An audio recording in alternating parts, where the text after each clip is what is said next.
our Super Garuda shield. Next month, Exercise Talisman Sabre with Australia will bring 14 countries together. It will be the largest iteration ever, with more than 30,000 people participating, including a significant contingent from Japan. And it is yet another way that European countries like France and Germany and the UK are standing up for our shared values in the Indo-Pacific. And so, building nimble coalitions to advance our shared vision makes the Indo-Pacific more stable and more resilient. The United States is absolutely proud to expand our cooperation with ASEAN. We remain staunch supporters of ASEAN's centrality and the ASEAN outlook on the Indo-Pacific. And we stepped up our work through the ASEAN Defense Ministers Meeting Plus, including new programs to support the next generation of Southeast Asian defense leaders. And we're also continuing to expand our marquee maritime initiative with the Quad. The Indo-Pacific Partnership for Maritime Domain Awareness will help our partners across the region better monitor the waters near their shores, and that will help them combat illegal fishing and better respond to natural disasters. And finally, we're building important new ties in the Pacific Islands. And unregulated and unreported fishing through more training and cooperation, such as the U.S. Coast Guard's Shipwriter program. We're working together to strengthen maritime domain awareness and expand the capacity of our Pacific Island partners. And we recently signed a historic defense cooperation agreement with Papua New Guinea. It will modernize our security cooperation and help us to provide humanitarian assistance and disaster relief in the region.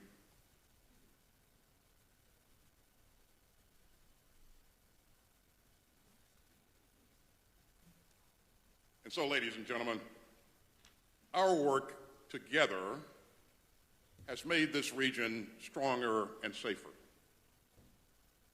Now, we understand the headwinds that we face, but we won't let those headwinds blow us off course. We will continue to stand by our allies and partners as they uphold their rights. We will maintain our vigorous and responsible presence across the Indo-Pacific. And we'll continue to work to ensure that no one country can assert control over shared waterways. In the South China Sea, we will continue to work with our allies and partners to uphold the freedom of navigation and overflight. And let me again underscore the importance of the 2016 ruling by the Arbitral Tribunal. It is legally binding and it is final. We won't be deterred by dangerous operational behavior at sea or in international airspace.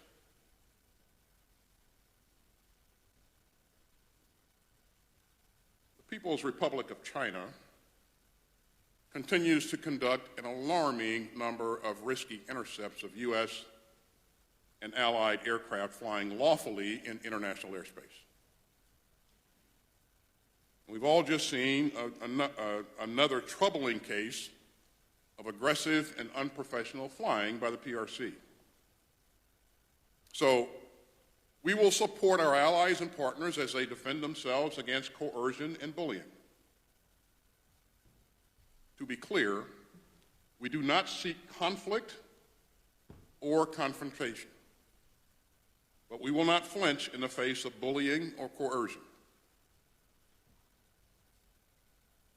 Now, all of this is especially important in the Taiwan Strait.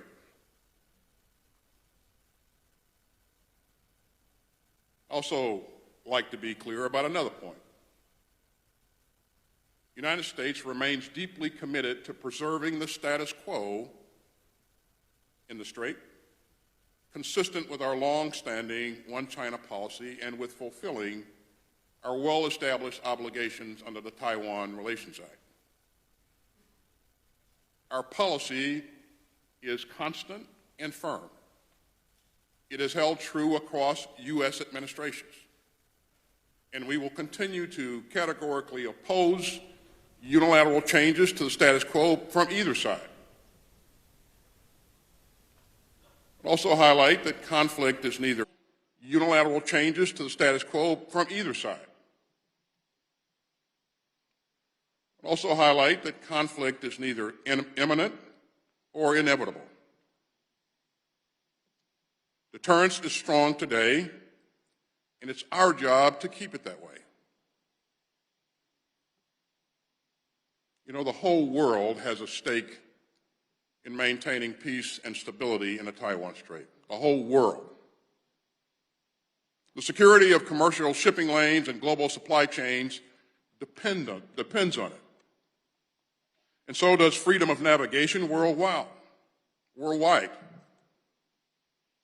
But make no mistake, conflict in the Taiwan Strait would be devastating. So we are determined to maintain peace and stability across the Taiwan Strait. And so are a number of countries around the world, and that number continues to grow. President Biden has been clear. The United States does not seek a new Cold War, and competition must not spill over into conflict. And the region should never be split into hostile blocs. Instead, we're working to strengthen the guardrails against conflict and to redouble our diplomacy and to bolster peace and security and stability in the region.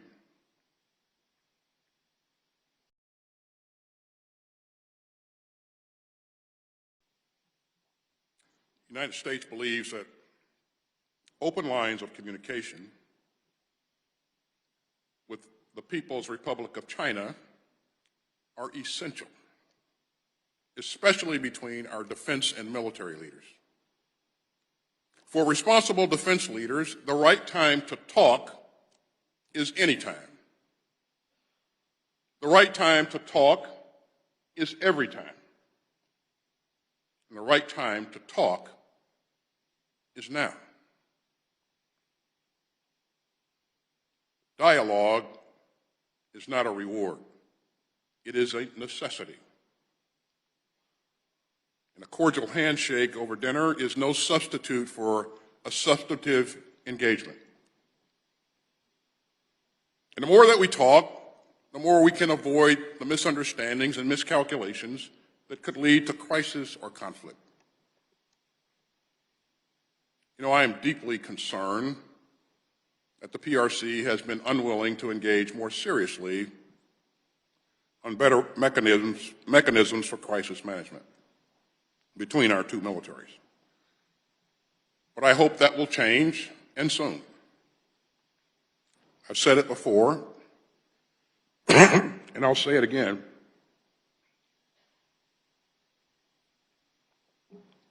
Great powers must be beacons of transparency and responsibility. And the United States is deeply committed to doing our part.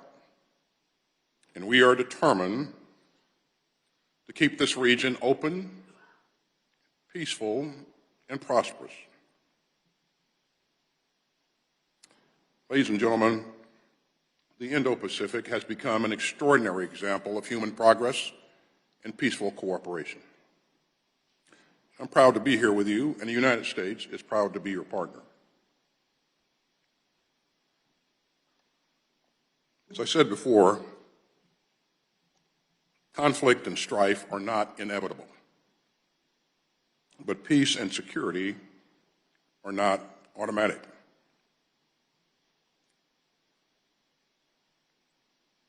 The region's growing openness and prosperity show the importance of working together and not allowing ourselves to be split apart. The people of the Indo-Pacific have a wider view and a wider vision. So together we can deepen the region's security. Together we can expand the circle of opportunity. And together we can ensure that every citizen of this region has a chance to thrive. So let's continue to draw on the power of partnership. Let's continue to come together in common purpose. And let's continue to build a region, prosperity and openness and freedom. It's a real pleasure to stand in your ranks. Thank you very much. I look forward to your questions.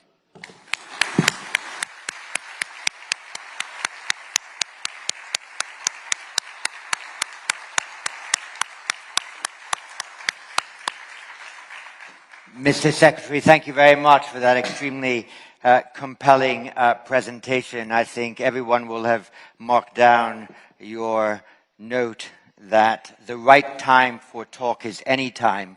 I was also struck by your phrase earlier in your remarks that the United States is seeking to modernize our presence so that we can exercise our rights. And it invited me to ask you, if I can, the first question. We've seen in the conflict in Ukraine how quickly and imaginatively the forces of Ukraine have been able to incorporate a genuinely diverse range of technologies and systems, including some that are very modern. Can you say a few words about how you think emerging technologies, AI, quantum, cyber, uncrewed vehicles and the like, have a particular role in the mission of deterrence and defense in this theater? Well, thanks, John. This is really important to us. You know, if you look at our national defense strategy, we talk about the importance of leveraging capability and capacity in all of the warfighting domains: land, air, sea, space, cyberspace. And so our task is to go after those capabilities that support our warfighting concepts that enable us to be not only successful in deterring conflict, but also enable us to be dominant in any future contest. So as we go after those capabilities to support our warfighting concepts, we're looking to bring things together and synchronize them and network them in ways that we've not done before. So we're going after capabilities like you mentioned, and a number of other things. It's one thing to say that, but I think you have to make an effort to invest in the right kinds of things and align your budget to match what your strategy is. So we went through great pains to link our budget requests to our strategy, line by line almost, and it's probably the best I've ever seen. I applaud the staff that really did a tremendous job there. So it's one thing even when you get the capabilities, you have to make sure that you've organized your organization to be able to manage those things, and then you have to drive the organization to success. I made a change to our staff. I created a position that oversees the integration of our digital work and also AI. So I have a chief digital and AI officer that is really doing a phenomenal job of aligning the organization across the board. So getting the capabilities is one thing, but then you got to organize and you got to drive to create the capabilities that we're all looking for. And then you have to work with industry. And I know there are a number of industry leaders in this crowd. And we make an effort, I make an effort to talk to industry leadership to tell them where we want to go, what our needs are, and how we intend to employ the capabilities that we're asking for. And I would say that in the United States, our industrial base is really one of our strategic advantages.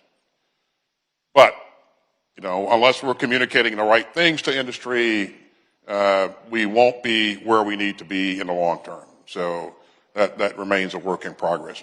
But the kinds of things that you're talking about in terms of technology are the kinds of things that will help us maintain a competitive edge going forward.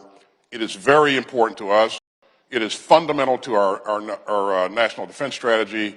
And again, this is something that we remain sighted on each and every day. Well, thank you very much. I'll take, with your permission, about 3 or 4 from the floor. Don't worry about joining late. I don't necessarily respect an absolute order of precedence, so I'll call on 4 or 5 people first. First, you mentioned SecDef, the Philippines, so Jeffrey Ordinell from the Philippines first.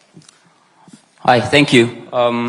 So according to the 2022 report to Congress released by your department, sir, if China continues the pace of its nuclear expansion, it will likely field a stockpile of about 1,500 warheads. And that's significant given that the legal limit to the U.S. operationally deployed nuclear warheads under the New START agreement is about 1,500. And so that means China will achieve nuclear parity with the United States in about 15 years. My question is, are there any updates on U.S. efforts to push for some sort of an arms control deal with China? And are your Asian allies involved in that kind of discussion? Thank you. Let me begin this by saying we are serious about our commitment to extended deterrence. A number of times on this particular issue, and you should know that the President of the United States and all of us are very serious about this commitment. But in terms of specific updates on engagements with the PRC on arms control, no, I don't have any updates for you there. You got to talk to them first. So as soon as they answer the phone, maybe we'll get some work done here. From the United States, Bonnie Glaser. Thank you, John. Secretary Austin, senior Chinese officials are communicating to their foreign counterparts that the United States is seeking to goad China into using force against Taiwan. This is reminiscent of the October surprise in 2020, when China seemed convinced that the United States was trying to precipitate a crisis in the South China Sea. So I agree, dialogue, especially purposeful dialogue, is essential. If you had the opportunity to meet with General Lee, what would you tell him about U.S. objectives in the Taiwan Strait beyond the fact that the United States supports maintenance of the status quo and opposes use of force? Well, thanks for the question. Let me say up front that I respectfully disagree with the premise of the question in that we are trying to goad China into a conflict. It's in fact just the opposite. We are doing everything in our power to make sure that we maintain a free and open Indo-Pacific because, as I said earlier in my remarks, this is important to all of us in this region. In terms of, what I would say to my counterpart, well, again, with respect to Taiwan, it's the same thing that I said to him the last time, and that is our policy has not changed, and we do not desire to see a change, a unilateral change by any party, and so, any kind of disagreements ought to be resolved through diplomacy. And again, it's important to maintain peace and stability in this region. As I mentioned earlier, conflict in the Straits would affect the global economy in ways that we cannot imagine. So, but thanks for the question. So then from China, Xizhang. Thank you, Dr. Chipman. Good morning, Mr. Secretary. The theme of our plenary session here is U.S. leadership. But how to play the role of leadership? On one hand, you claim to support the centrality of ASEAN in the region. On the other hand, the US established multilateral institutions such as Quad and AUKUS. Is there any contradiction?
I wonder whether, I think that it says a lot about the United States respects the different political system of Vietnam.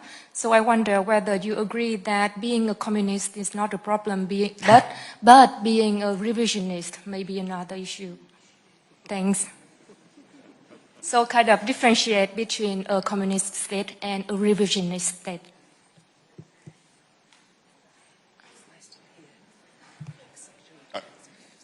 I heard you say being a communist is not a problem, but being a revolutionary is an issue. But hey, listen, we are focused on what you heard me talk about earlier, and that is making sure that we maintain peace, security, and stability in this region, and we maintain access to international airways and waterways. We don't. In our partnerships and our alliances, we don't ask people to choose, or countries to choose between us and another country. We don't ask countries and impose our will on countries. Again, we want to work on those things that are of common interest to all of us, to both of us. So I'll leave it at that. From France, François Bourg. Thank you very much for your statements and for recalling also the role which some of your European partners are playing in the region. You emphasized that you are in favor of the status quo on Taiwan and that conflict was neither imminent nor inevitable. Those are obviously very welcome statements. Yet we have been hearing over the last couple of years a number of active duty, high-ranking American officers actually talk about imminence, 2025 and 2027 being the most frequently cited dates. Are we going to continue to hear active duty, high-ranking American officers take that line? Or will there be, as we would put it in French, silence dans les rangs, silence in the ranks? Well, first of all, I believe what they are pointing to in some cases is the fact that President Xi challenged his military to develop the capabilities to conduct military operations by 2027. It doesn't mean that he's made a decision to do that. In terms of whether or not our officers, what they will say in the future, they have the ability to say what they're thinking, and we always welcome that. But my opinion is that a conflict is neither imminent or is it inevitable, and so.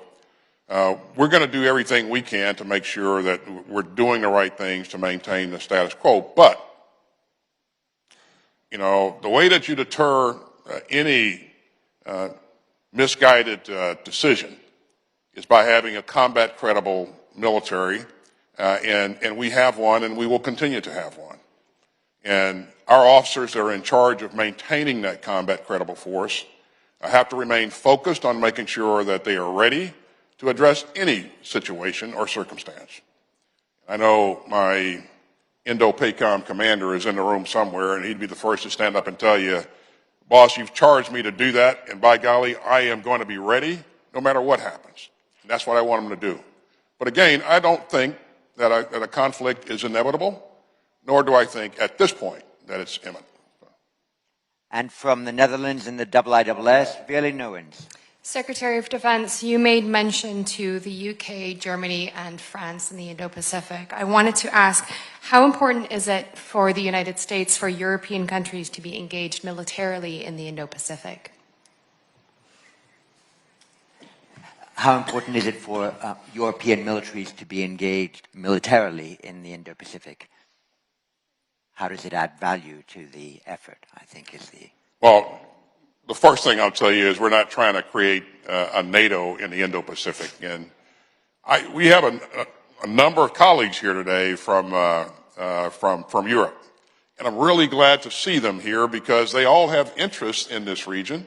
And those interests are not just military. They cover whole of government. And so they would tell you that they have an interest in the region because of all the great things that happen here. So, and Prime Minister Albanese talked about some of those things yesterday.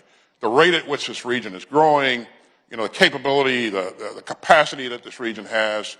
It is rightful that European countries would relationships with the countries here in the region. And I'm confident that that's why they're here. But they'll probably tell you themselves because you'll interact with them later on in the day. Absolutely right. And from Indonesia, Dewi Fortuna Anwar. Thank you, John. I'd like to ask about the relations between the Quad and ASEAN.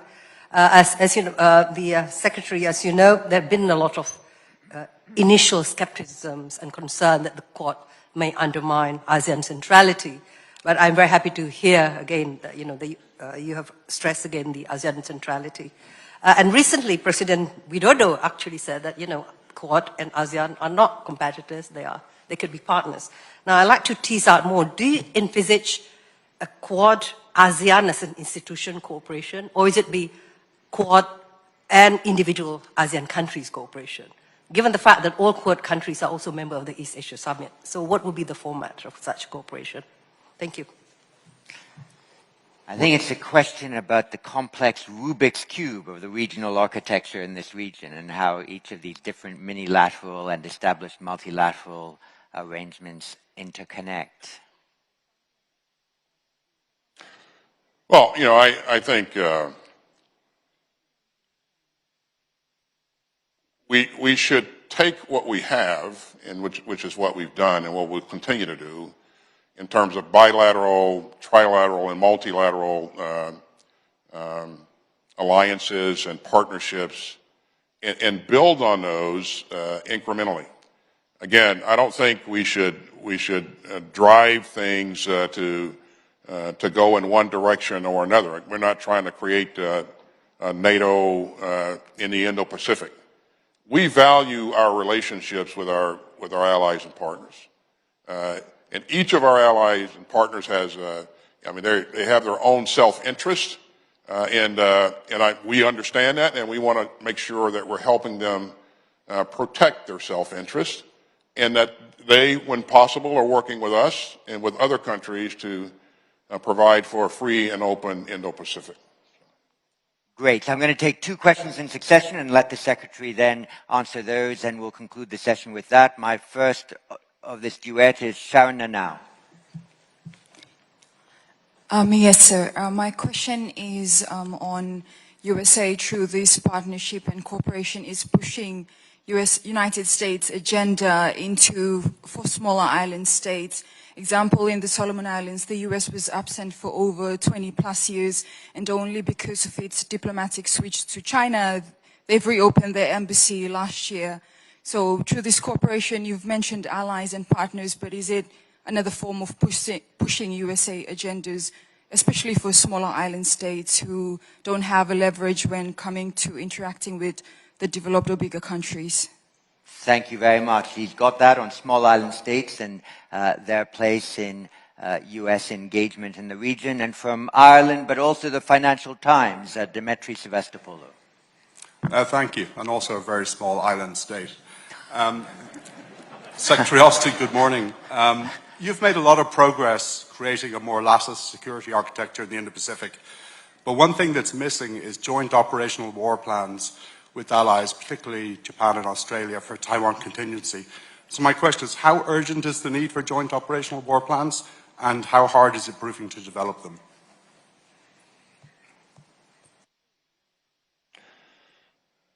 On the issue of the importance of small island states, clearly they are important. And I think you know that for many of the small island states, we've had relationships that go back for decades. We value and treasure those relationships. And as you look at the number of people in some of those states that serve in the United States military, it really is impressive. So we want to make sure that we continue to build on those relationships and continue to account for your needs and your concerns. And most recently, you saw that the president held a summit where he had Pacific Islander leadership into the White House, and it was a great event. And I can tell you firsthand that this is really important to him. On the issue of joint operational war plans, you probably know that I'm not going to discuss any kind of war plan in a forum like this and what we're doing and not doing, but what I will tell you is that it's important to work hard to increase our interoperability. Now, it's important to have, where possible, compatible platforms. It's really important to make sure that you have policies and procedures that serve you well and that your allies or partners understand and are familiar with. But what happens when you work together as a joint or a combined force is that you continue to build trust among your forces and the forces that you're working with. And at the end of the day, you can't surge trust. It's got to be there up front. And so I'm proud of the work that we're doing to increase interoperability in the region. That interoperability will serve us well no matter what challenge presents itself. We have come a long way, but we are by no means where any of us want to be eventually. So we'll continue to work on that.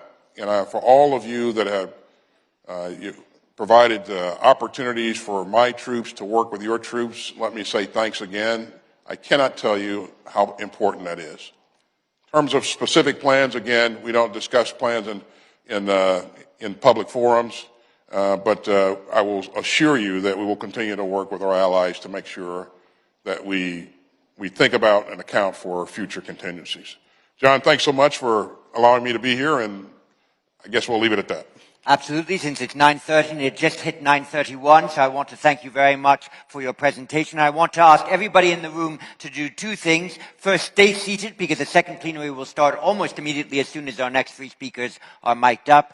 And secondly, and importantly, to thank the Secretary of Defense for his presentation and the conversation. He's animated.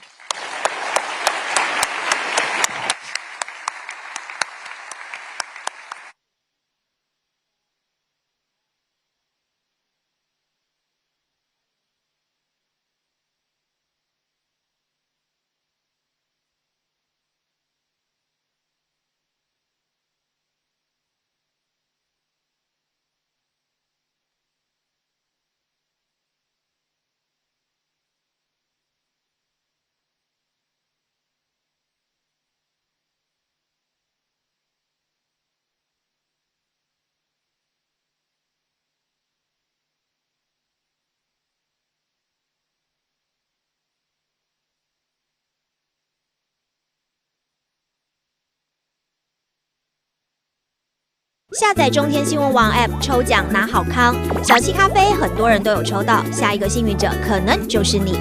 国立海洋科技博物馆门票1张，位在基隆的国立海洋科技博物馆，最棒的亲子一日游室内景点，快来试试手气哦！下载中天新闻网 App 参加抽奖。新北水岸河滨自行车租借优惠券，平日租借只要5折，立刻下载中天新闻网 App 参加抽奖，就有机会5折畅游新北水岸。宜兰苏澳立桨冲浪体验优惠券，你有玩过立桨吗？没有的话，今年夏天不妨赶快体验一下，快来抽9折券。旺币最高一次抽到300枚旺币，累积足额可以换快点购折价券。下载中天新闻网 App 后，输入推荐代码，任选一个账号注册，填写完资料，来到中天复古乐园戳戳乐，上面5项大奖项等你抽，赶快来下载中天新闻网 App 抽奖拿好康。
Right, so I hope all of you just got the hint. As the music gets into minor key, you have to move quickly to assume your seat, and we can begin the session. The second plenary is entitled Building a Stable and Balanced Asia Pacific, and we have an extremely stable and balanced panel to that end with our good friend Carlito Galvez, the Senior Undersecretary Officer in charge in the Department of Defense in the Philippines. I should say that I was in Manila in December and had some excellent meetings, including with Senator Lagarde, who was here earlier this morning. And I think everybody will be fascinated to hear about Philippines' new defense and security policy under the Marcos administration, which has led to, as we might soon hear, a diverse range of new and fresh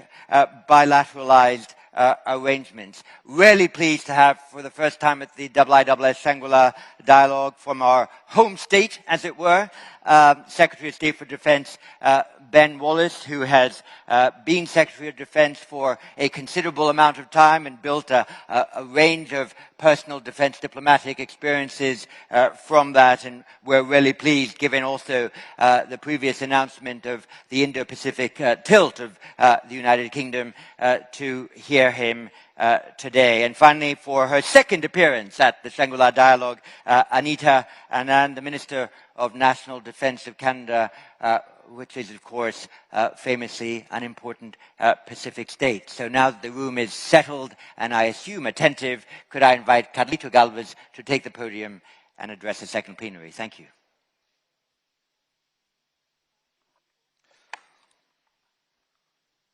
To my fellow speakers, Excellencies, honored guests, Senator Lagarde, ladies and gentlemen, a pleasant morning to all. Indeed, it is my pleasure to attend the IISS Shangri-La Dialogue for the first time and be in the company of such esteemed audience. At the outset, I would like to thank Dr. John Chipman and the ISS organizers for giving me this opportunity to take the floor in this prestigious forum, and the Singapore Ministry of Defense for the excellent arrangement accorded to the Philippine delegation. For the next few minutes, allow me to share the Philippine perspective on the topic at hand, building a stable and balanced Asia-Pacific. Since the end of the most ubiquitous bipolar international order, the demise of the Cold War alliance system, the Asia-Pacific has been characterized by decades of relative peace and stability. So much so that it has become fashionable to talk about Asia-Pacific security from the lens of geoeconomics rather than geopolitics, particularly as the region has become and continues to be the most promising in terms of economic dynamism. However, as we now realize, rapid economic growth in this region also comes at a heavy price, ushering the rise of the new power centers and along with it, a new era of competition for wealth and influence.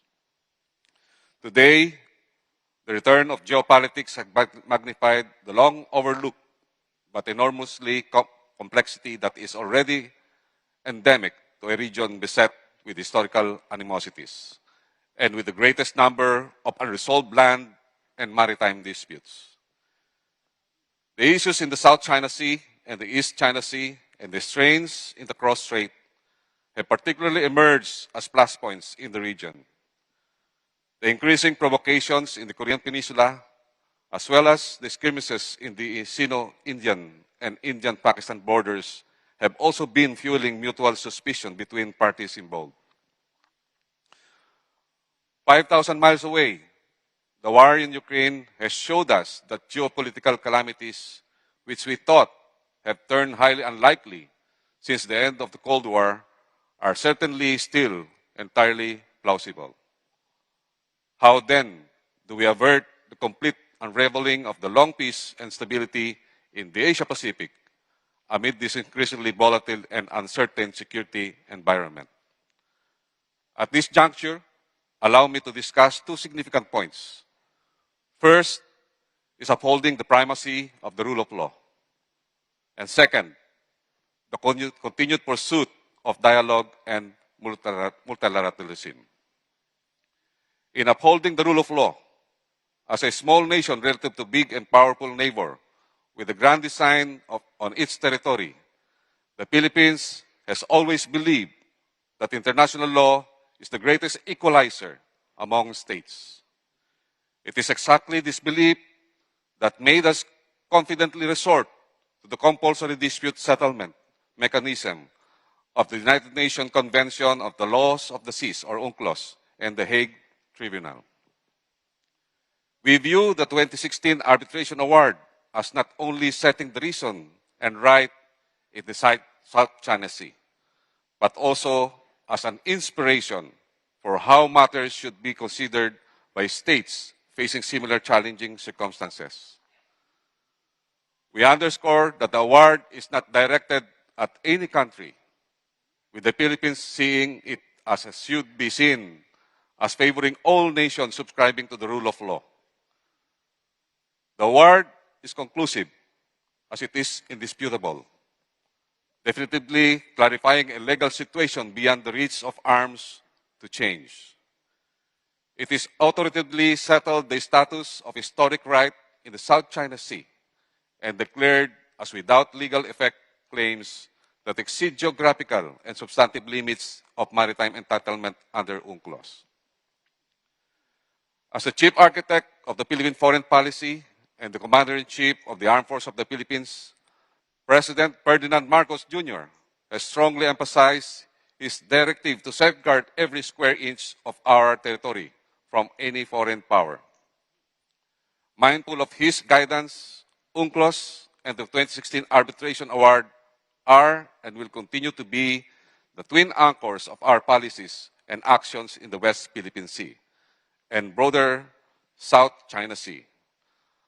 Anchored on the transparent laws, the Philippines will likewise continue to seek for transparency of actions in the maritime domain, thrusting gray zone shadows into the light.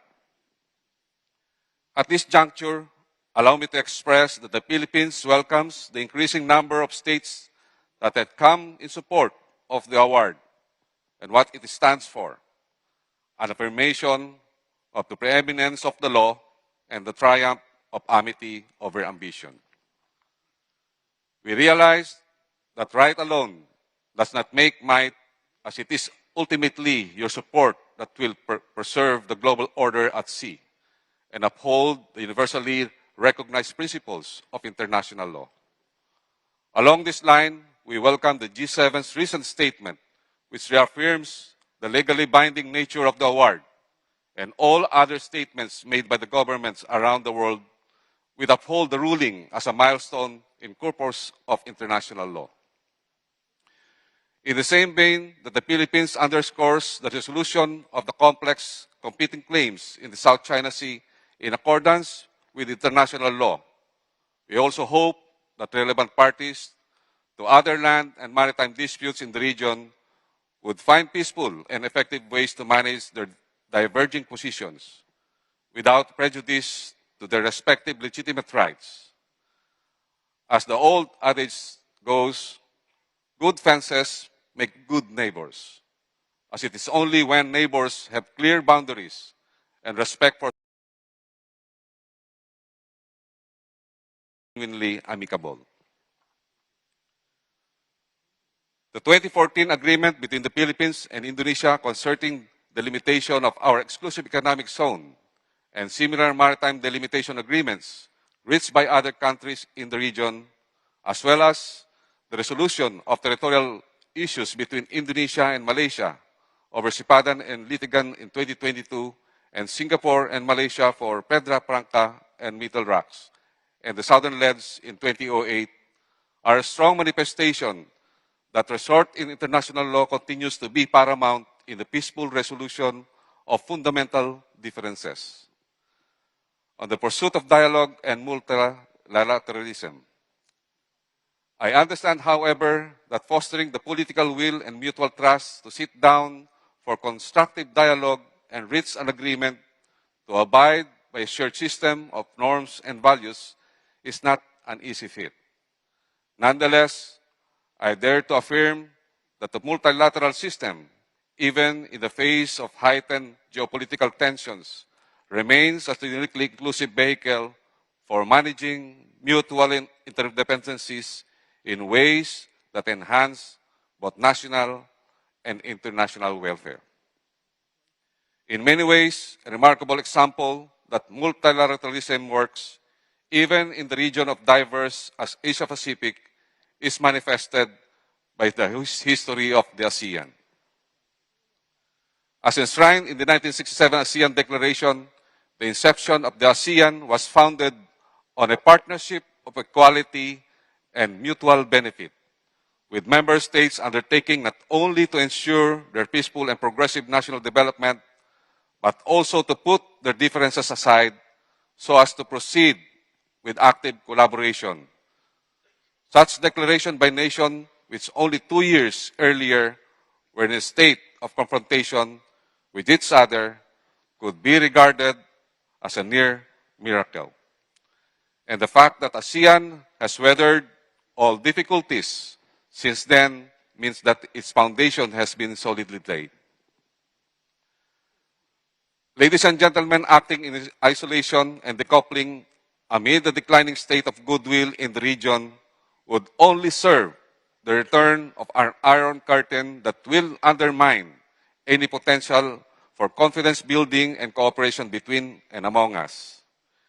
It is in this context that ASEAN remains as a cornerstone of the Philippine foreign policy.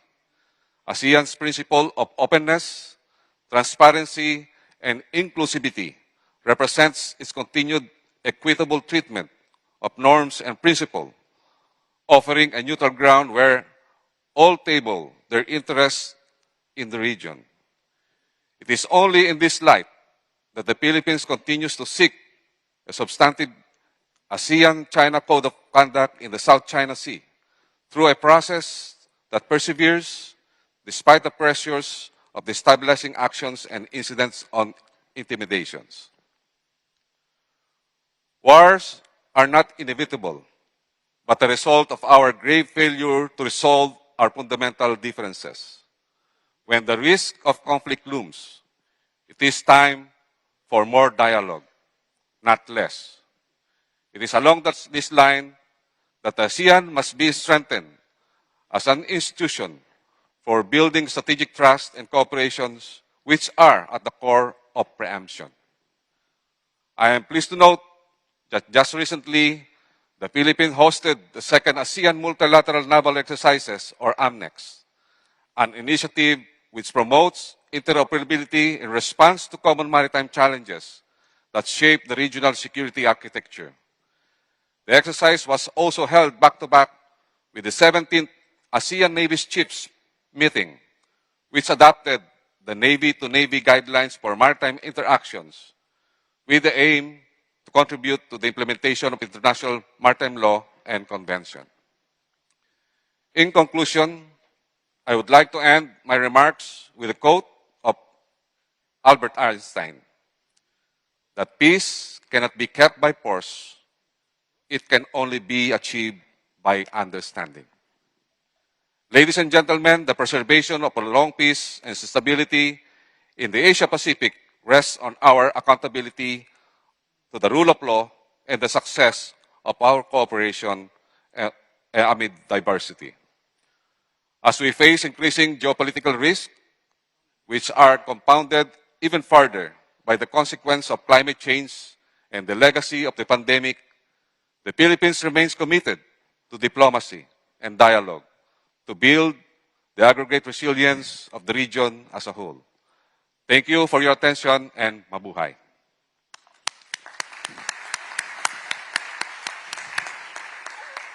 Carlito Galvez, thank you very much for, at the start, reminding us of the increased emphasis that the Philippines is now having to place on coastal defense, but also near the end of your remarks, reminding us for quite how long a time ASEAN has been discussing a code of conduct with China. And I'm sure we will examine both those points in detail in the conversation Could I now invite the Secretary of State for Defense, Ben Wallace of the United Kingdom, to take the podium and address our second plenary.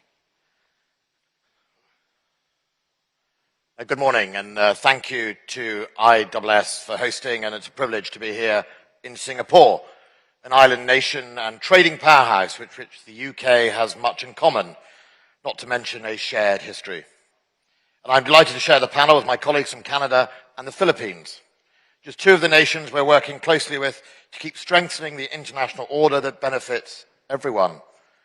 Lots has happened since the last UK Defence Secretary spoke here, and the world already looks different in so many ways. We fought off the pandemic. We did that by collaboration, not by isolation. The UK has had 3 prime ministers, and we've lost our great Queen. Her similarly great namesake, the Queen Elizabeth Aircraft Carrier Group, made her maiden visit to the Indo-Pacific in 2021.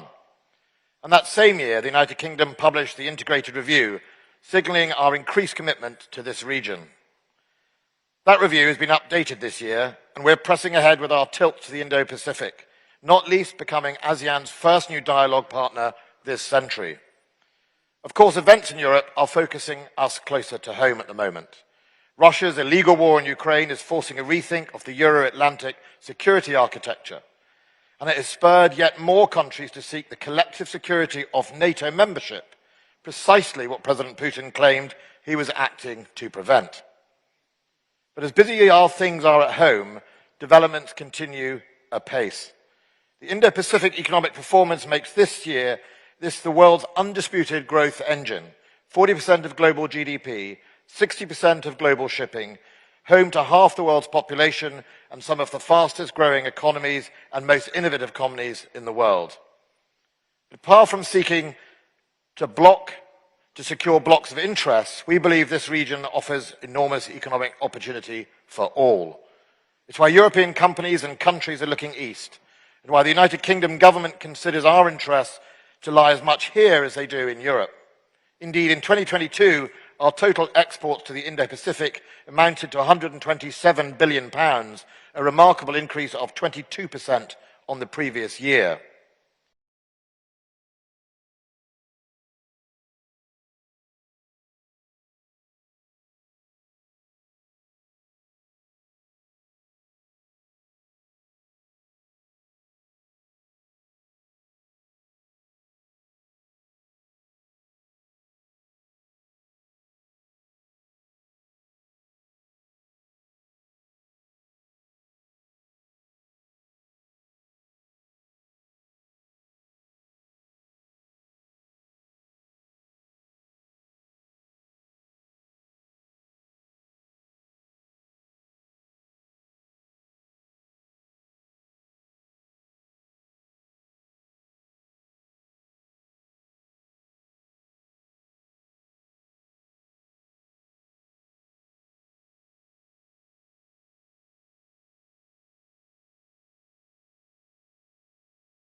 And the Quad is strengthening its maritime cooperation and its work on humanitarian assistance and disaster relief.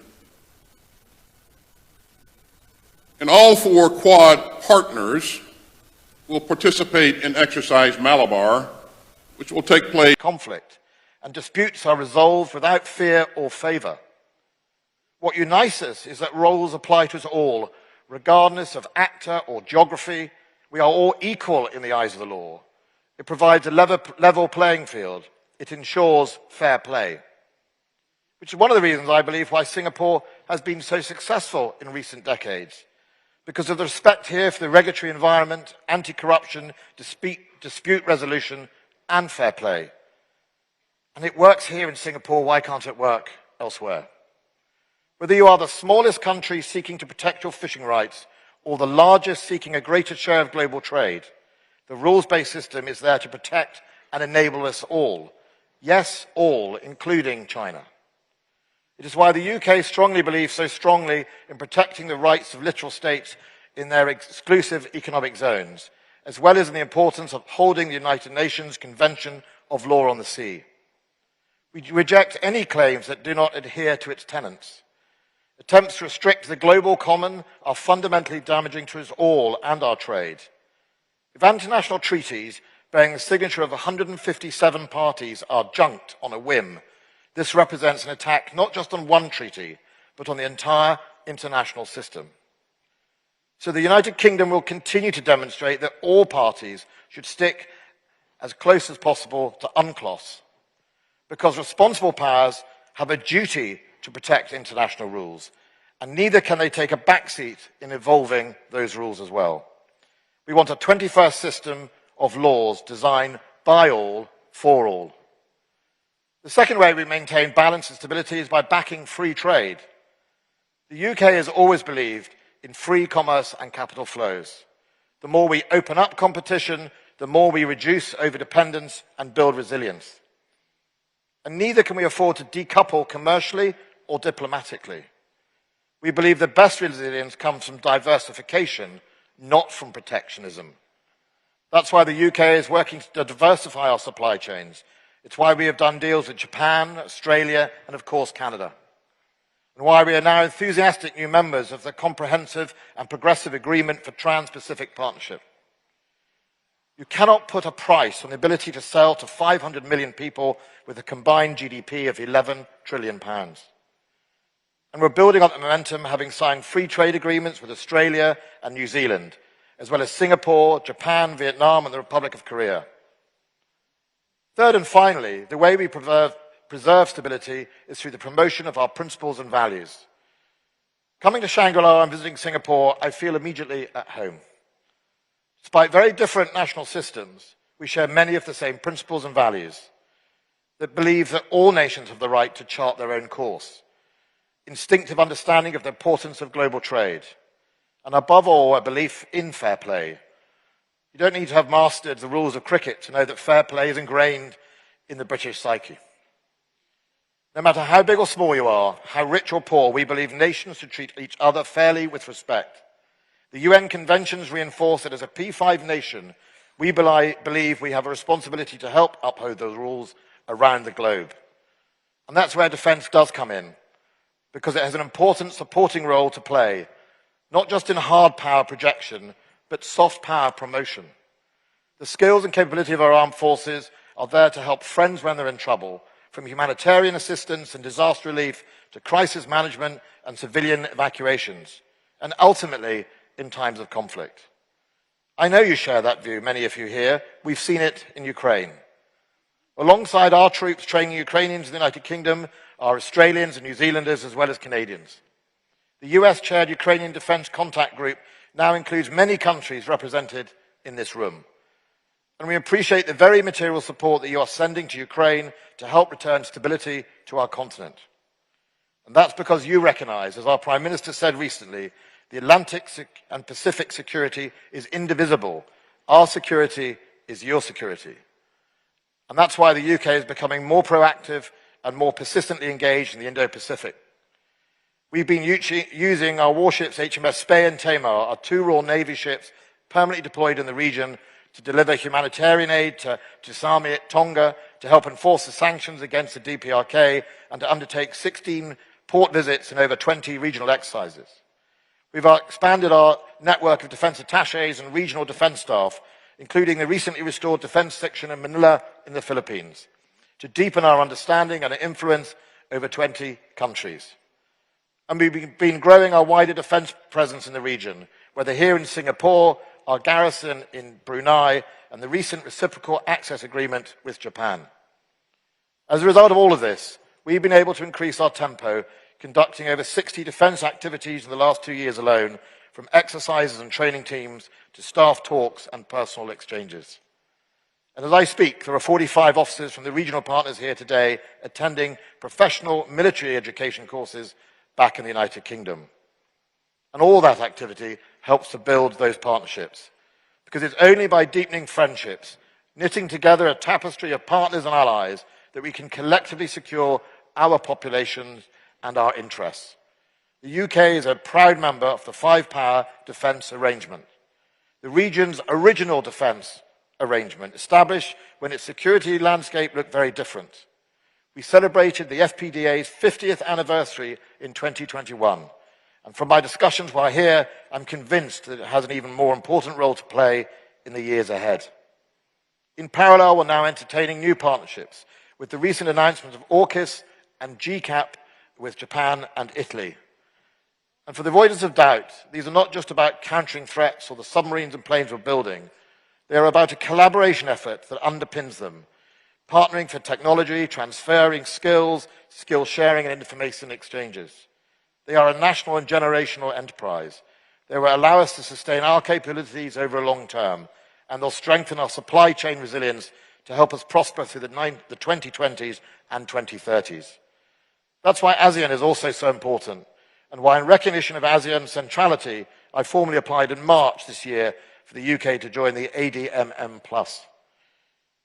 It's this partnership principle that runs through everything we're doing in the UK defence, as much as it does in our trade. And it's in our refreshed integrated review, and will shortly be reinforced by our Defence Command Paper, Refresh. And it's central to everything defence engagement, and every exchange programme and capability programme, and every exercise or operation. In 2025, our carrier strike group will be returning to the Indo-Pacific. It's a great symbol of our partnership approach, showing that in a more turbulent world, the United Kingdom will not retreat to its own shores, but continue sailing far over the horizon. Whether they are in this world, wherever they are in this world, protecting our freedoms to navigate and operate today, and shaping our ability to travel and trade long into the future, so we can focus on what really matters, building the best future for all our people. Thank you.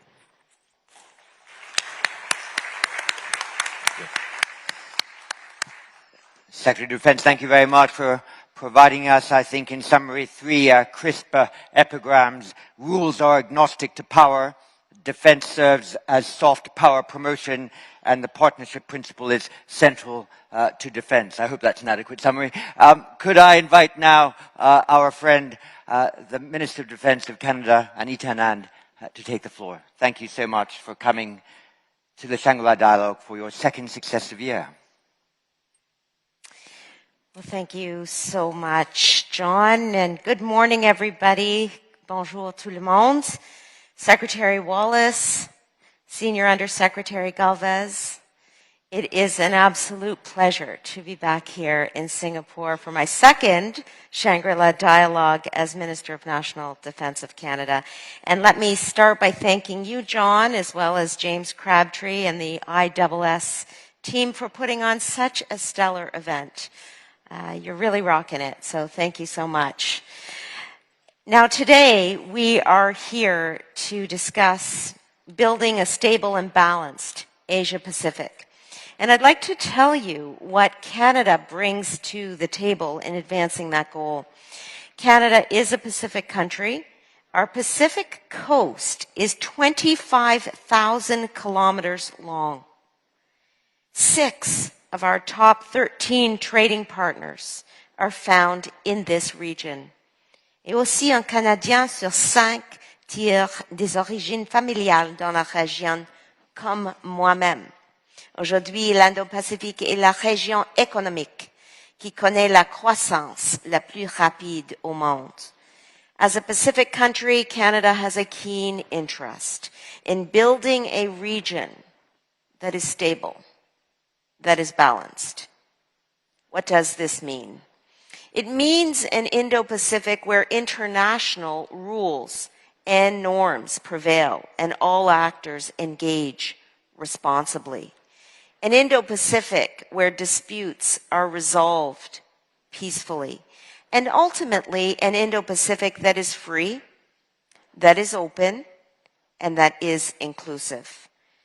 These objectives are at the very heart of Canada's Indo-Pacific strategy, which we announced last November. Notre stratégie est une feuille de route complète et à long terme visant à renforcer tous les domaines de nos relations dans cette région, qu'il s'agisse du commerce, du développement ou de la défense. Our strategy seeks to open up new opportunities with North Pacific partners like South Korea and Japan. It recognizes and supports ASEAN centrality. And it is forthright about our relationship with China. China is an increasingly disruptive global power that increasingly disregards international rules and norms. Notre approche est claire et responsable. Nous défendrons toujours nos intérêts nationaux et l'ordre international fondé sur des règles. We have to maintain open channels of communication to avoid misunderstanding and have difficult conversations where necessary, because these are the moments where dialogue is needed most. Canada always seeks coexistence and collaboration. We will challenge China where we ought to. We will cooperate with China to find solutions on global issues. Our Indo-Pacific strategy is not just a policy document, because building a stable and secure region requires tangible contributions. Backed by an investment of over $720 million to promote peace, resilience, and security in the region, we are stepping up with concrete new commitments. First, under the Indo-Pacific strategy, Canada is boosting its annual naval deployments in the Indo-Pacific from 2 warships to 3. We will now annually deploy an additional warship from our Atlantic coast, growing Canada's regional presence, particularly in the Indian Ocean.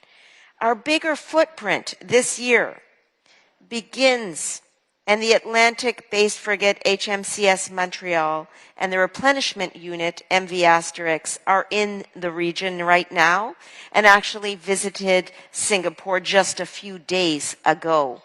2 more frigates will deploy from our Pacific coast in the summer, and our ships will continue to operate throughout the Indo-Pacific.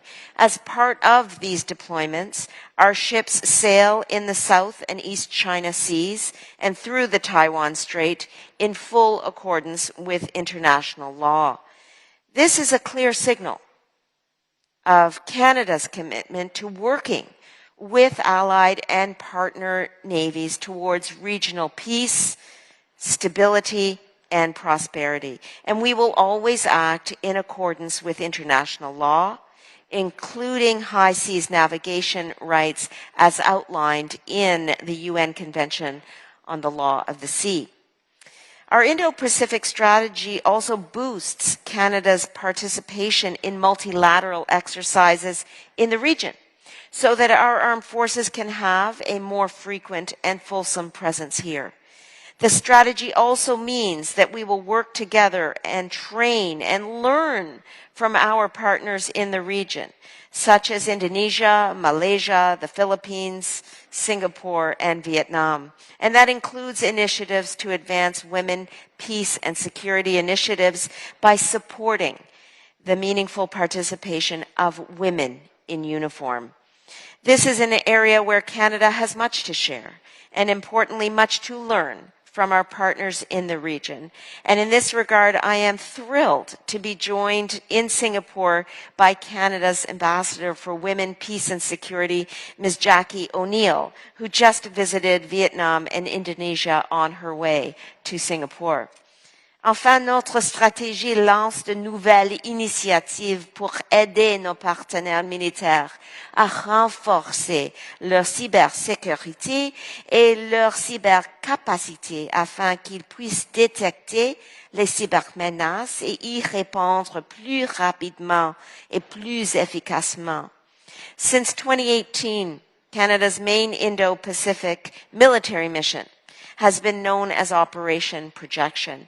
To reflect our enhanced and growing presence, I am pleased to announce that starting this year, this operation will be replaced by Operation Horizon. Operation Horizon will implement the defense elements of our Indo-Pacific strategy, deploying more naval assets, participating in more multilateral exercises, and strengthening our military-to-military cooperation. We know that our allies and partners want to see more of Canada, and I hear it wherever I go, and through Operation Horizon, you will see more of us. A stable and balanced Indo-Pacific also requires a safe and stable Korean peninsula. 516 Canadians made the ultimate sacrifice during the Korean War, the third deadliest conflict in Canada's history. And as Prime Minister Trudeau underlined during his recent visit to Korea, Canada has never left the Korean Peninsula. Our Canadian Armed Forces have continuously served in Korea through the United Nations Command to promote peace on the peninsula.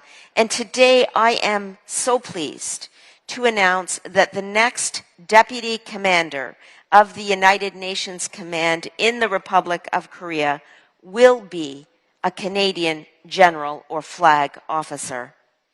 This will be the second time that a Canadian has held this vitally important post, demonstrating our leadership in the Korean Peninsula.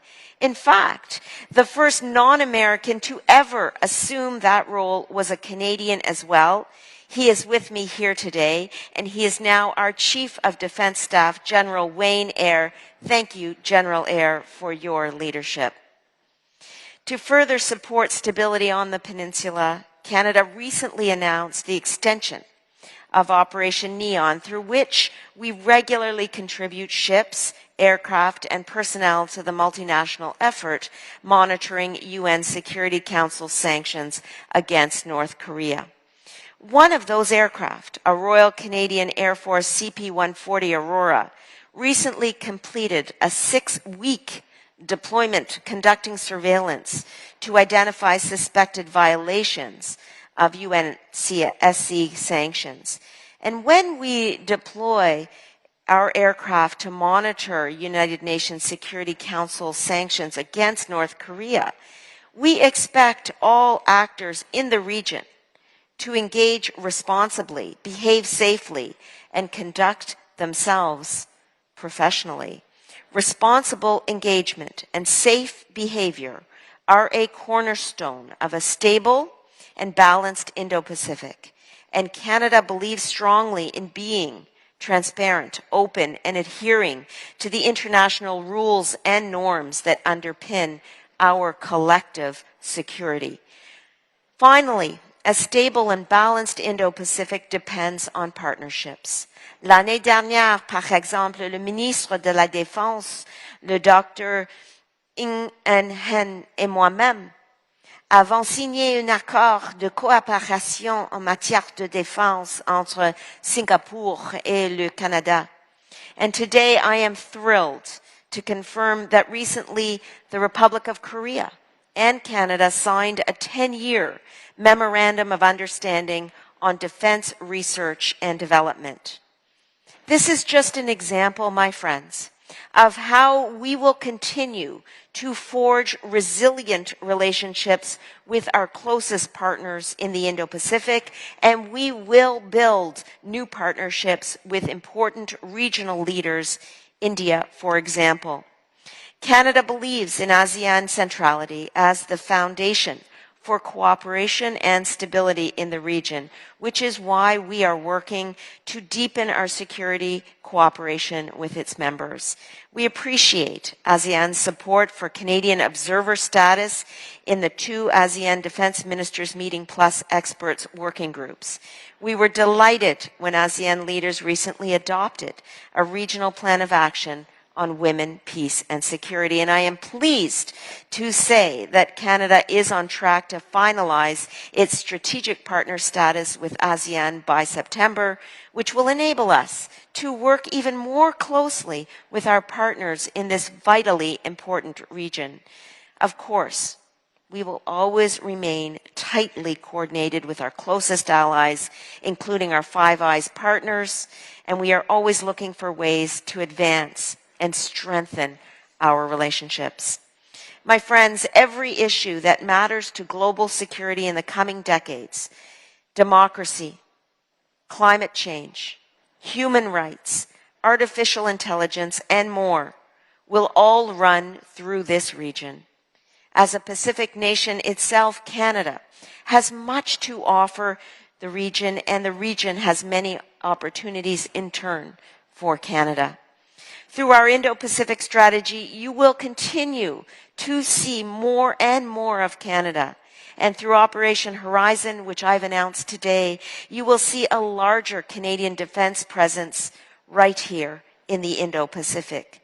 Alors que l'Indo-Pacifique devient de plus en plus central pour la sécurité mondiale, le Canada doit être et sera un partenaire fiable et engagé dans la région. Canada is here as your partner, and we are ready to work with you to build a free, open, and inclusive Indo-Pacific for all of our peoples. Thank you very much. Merci beaucoup.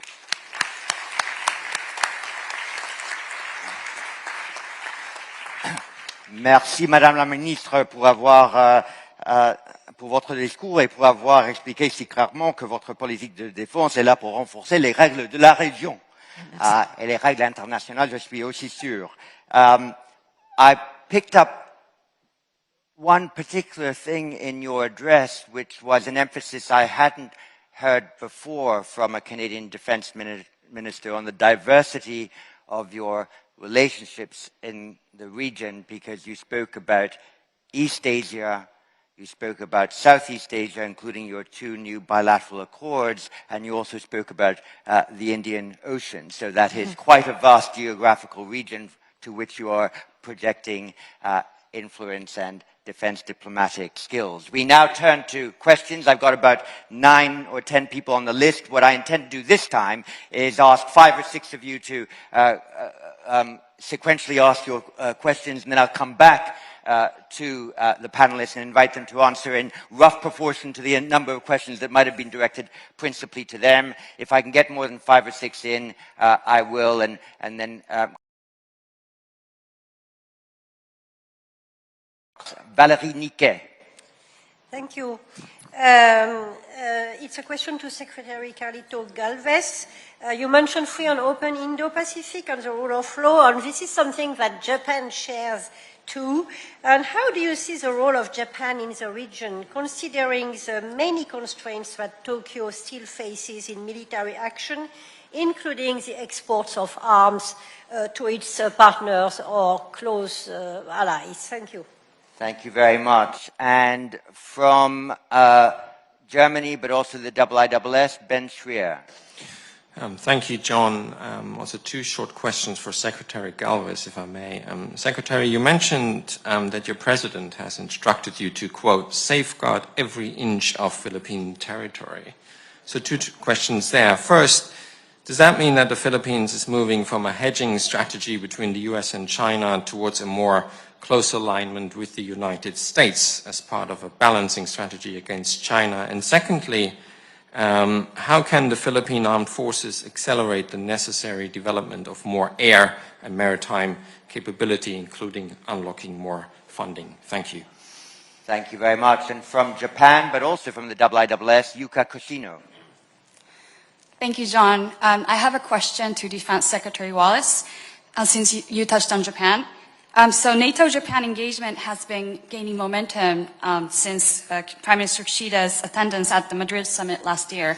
And we've also seen reportings that NATO plans to open an office in its first Asia office in Japan. The Hiroshima Accord signed during Sunak's visit to Japan last month also stated that the two countries will cooperate to deepen NATO-Japan cooperation.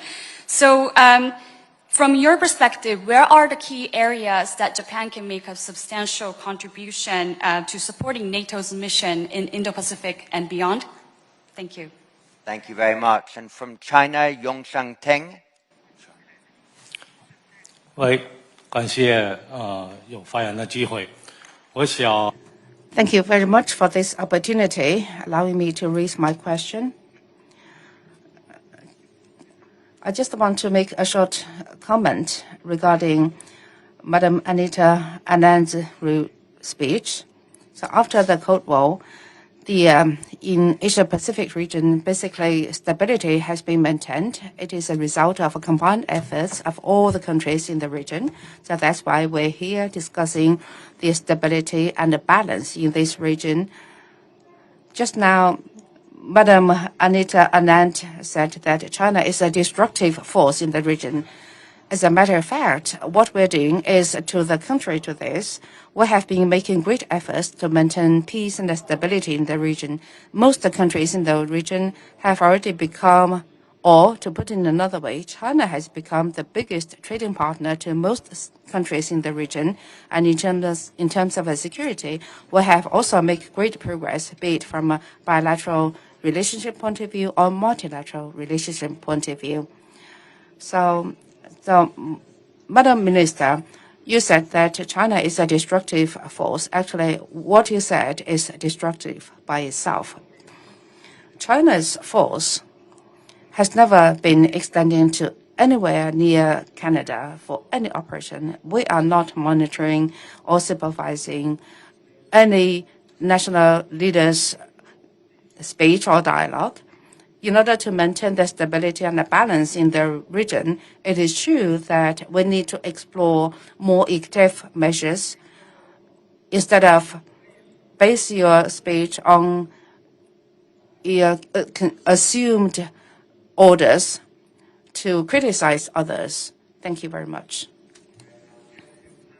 Translation there for Minister Anand. I heard the word in English destructive. I think it might have been disruptive, the word that might have been used by the minister. So that might help to sort of lower the level of anxieties in the room and allow for the dialogue to continue on that basis. Could I invite from Singapore, Ravi Valur?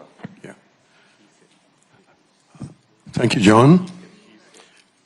This is to Secretary Galvez from the Philippines. So earlier this morning, we heard Secretary Austin say that he's going to sit down with you and the defense ministers of Japan and Australia. Now, where do you see these discussions leading to? And given that you're meeting 3 of the Quad defense ministers, and you bought cruise missiles from the 4th that is missing in this room today, what is your attitude to Quad? And would you be open to a closer working relationship with Quad? Thank you. Thank you very much. And from the United States, Eldridge Colby. Thank you, John. This is a question for Minister Anand. I was impressed by the ambition and scope of your agenda and aims in the Indo-Pacific. Given Canada's commitment and strong rhetoric about the Ukraine conflict and European security as well, do you commit to spending your NATO obligation of 2% per year? Thank you very much. No Minister of National Defense ever is allowed to escape that question. Thank you, John. It was striking this excellent panel in their presentations talked about such a wide range, not just of geography, but also of topics as under the heading of stability and balance in the Asia-Pacific. So therefore, I feel I'm not at risk of lowering the tone by mentioning economics, and in particular, economic security.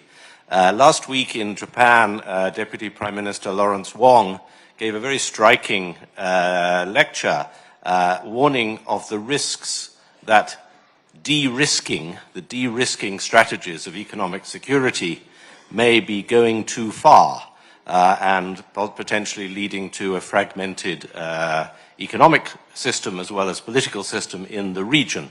I wonder if the panel could comment on where do they feel that their country's economic security policies are, as it were, running up against or having contradictions with their diplomacy and their broader economic and foreign affairs positions. And could I now proceed to your neighbor, Bastian Giegerich from Germany, but also the IISS.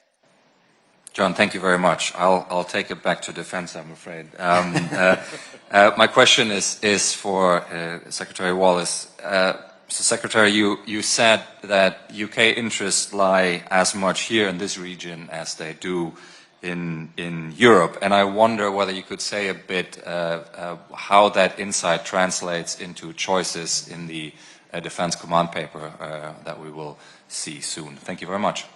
Thank you, and I'll take perhaps one more from the Executive Director of ISS Asia, who's done so much to make this dialogue a success already. James Crabtree. Thank you very much, John. This is a question for Minister Anand. Could you tell us a little bit more about Canada's minilateral engagement strategy in this region? So you outlined some details of the Indo-Pacific strategy of July last year, but Canada is not presently part of some of the new family of minilateral organizations. Recently you made some comments about a potential ambition to join the non-nuclear components of the AUKUS agreement in the technological domain, or at least to participate in that. Given you're sitting next to Secretary Wallace, perhaps you could come up with a small agreement to participate, or tell us if you'd like to. Thank you very much. What I think I'll do now is return to the panel in the reverse order in which they initially spoke, giving them each a couple of minutes to address the questions principally directed to them. I will have time, I think, for a second round. I've got 5 or 6 people here, and we'll be able to return to you. So that's excellent. For Minister Anand, there was disruption, there was defense spend, there was minilateralism. Well, thank you so much for the questions. Excellent questions as usual. Let me start with Chinese, the questions regarding China. I want to be clear that Canada believes that we need to coexist with partners and allies and all countries. But at the same time, we must call a spade, and we have seen increased militarization by China in the South China Sea, including in the region surrounding Taiwan. And that is concerning, and it is really indicative of the need for an approach to be eyes wide open on China, to cooperate with China where we must, but also to challenge China where its conduct is increasing instability and disruption in the Indo-Pacific region. And therefore, in response to the question as to what conduct in particular I am referring to recent conduct by Chinese aircraft and intercepts regarding our Royal Canadian Air Force members who are simply monitoring UN sanctions under Operation Neon in accordance with international law in international airspace. And by and large, those interceptions have been undertaken in a safe and professional manner. But there have been some that have been deemed to be unsafe. We are always going to stand up for the safety of our air crews, and we are addressing this appropriately. And so that is just one example. And as I said, Canada will continue to ensure that we are working on open lines of communication and recognizing the need to coexist responsibly. But when it comes to the safety of our air crew, we must address the issue that is presented, and that includes the one that I outlined. Now, I will move to discuss the 2% question that arose. First and foremost, Canada is a founding member of NATO. We have continuously stepped up in many tangible ways to indicate our undying commitment to this multilateral organization. And one example is our presence on NATO's eastern flank, where we have led the Enhanced Forward Presence Battle Group in Latvia for over 5 years, the most diverse battle group on NATO's eastern flank, consisting of 11 countries. We are currently moving to brigade level, committing more and more resources, and ensuring we are doing our part in a tangible way. So there are many ways to measure commitments to an organization. That is one. But on the question of the 2% itself, our defense spending is on an upward trajectory. It is increasing by 70% in the 9-year period beginning in 2017. In addition, we committed $8 billion in budget 2022 to defense spending and almost $40 billion to NORAD modernization and continental defense in June 2022. So our defense spending is on an upward trajectory, making meaningful contributions to NATO and to all of our multilateral alliances. And then finally, the question that came to me related to, what was it, John? Well, there's a question about AUKUS. Yeah, I think it was on AUKUS. So, as I have continually said, our relationships with our Five Eyes allies are strong. And indeed, I'm sitting beside my good friend Ben Wallace, which is indicative of our continued and ongoing conversations and discussions and collaboration on all matters relating to peace and security. In terms of AUKUS itself, Canada has deep strengths in the areas of quantum, AI, and technological capabilities writ large. And we will continue to collaborate with all of our allies on bilateral and multilateral bases so that we can continue to contribute in meaningful ways as we have been doing. Thank you very much. Ben Wallace on Japan, UK tilt to the Indo-Pacific, perhaps a bit of de-risking as well. Yeah, well, look, we could be mistaken if we thought it was just about the Pacific and China and no mention of Russia here. I mean, Russia has a Pacific interest. It has, and if you're in Japan, obviously you're very aware of Russia's behavior, sometimes towards Japan, but certainly in that part of the Pacific. And so, of course, NATO having an office here is in its interest of NATO, and also the importance of sharing lessons both from Ukraine, but also across the sort of NATO disposition in Europe into this part of the world. Japan, an open, liberal democracy with our shared values, trading, important trading partner with us, important technological partner with Europe and the United Kingdom, and therefore having a NATO office there is important for a number of issues. You know, let's not forget Russia has been quite aggressive in this region and will continue to be so. The Ukrainian war has significantly damaged Russia's land army, but it still maintains a fleet, naval, quite a large naval fleet in the Northern Fleet and indeed Black Sea and indeed over in sort of Vladivostok and around this side of the Pacific. And we see evidence already of Japan moving some of its capabilities to this part of the region that poses a threat to all of us. The Russians have the RERP program, that is the program designed to look at, disrupt or damage potentially undersea cables, undersea energy. All of those capabilities are coming into the Pacific.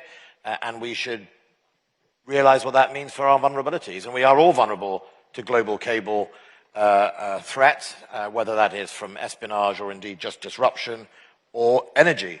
Energy sort of warfare is growing, sadly.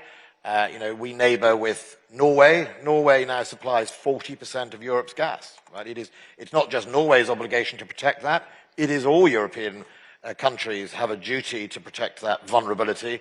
And that won't be any different here in the Pacific for some of our dependency on cables. So Singapore, for example, its finance sector, protecting its critical national infrastructure, really important. One of the world leaders in disrupting that critical infrastructure, who not only has the capability but has the intent and does attack critical national infrastructure, as we're seeing in Ukraine, against all international law, against the Geneva Conventions, is Russia. So I think it's important NATO is in Japan to do a number of things. One is to share the knowledge of the threat. And remember, the High North is a future, a place where both Russia and China has an interest of different trade routes. And therefore, for all of us, again, in Europe, that is a direct connection to this part of the world. But also, obviously, the common standards of NATO equipment. We would say, as NATO members, NATO equipment is some of the best in the world. And if you are a member here who spent a lot of money on Russian equipment, I'd be taking it back to the shop. Given what I've seen happen in Ukraine, I would be encouraging you not to waste your money on Russian equipment. It doesn't seem to work very well. And I would secondly say that that common standard that has been often used at the base of Australia and New Zealand and others in their equipment program is a good and open standard that allows interoperability and integration.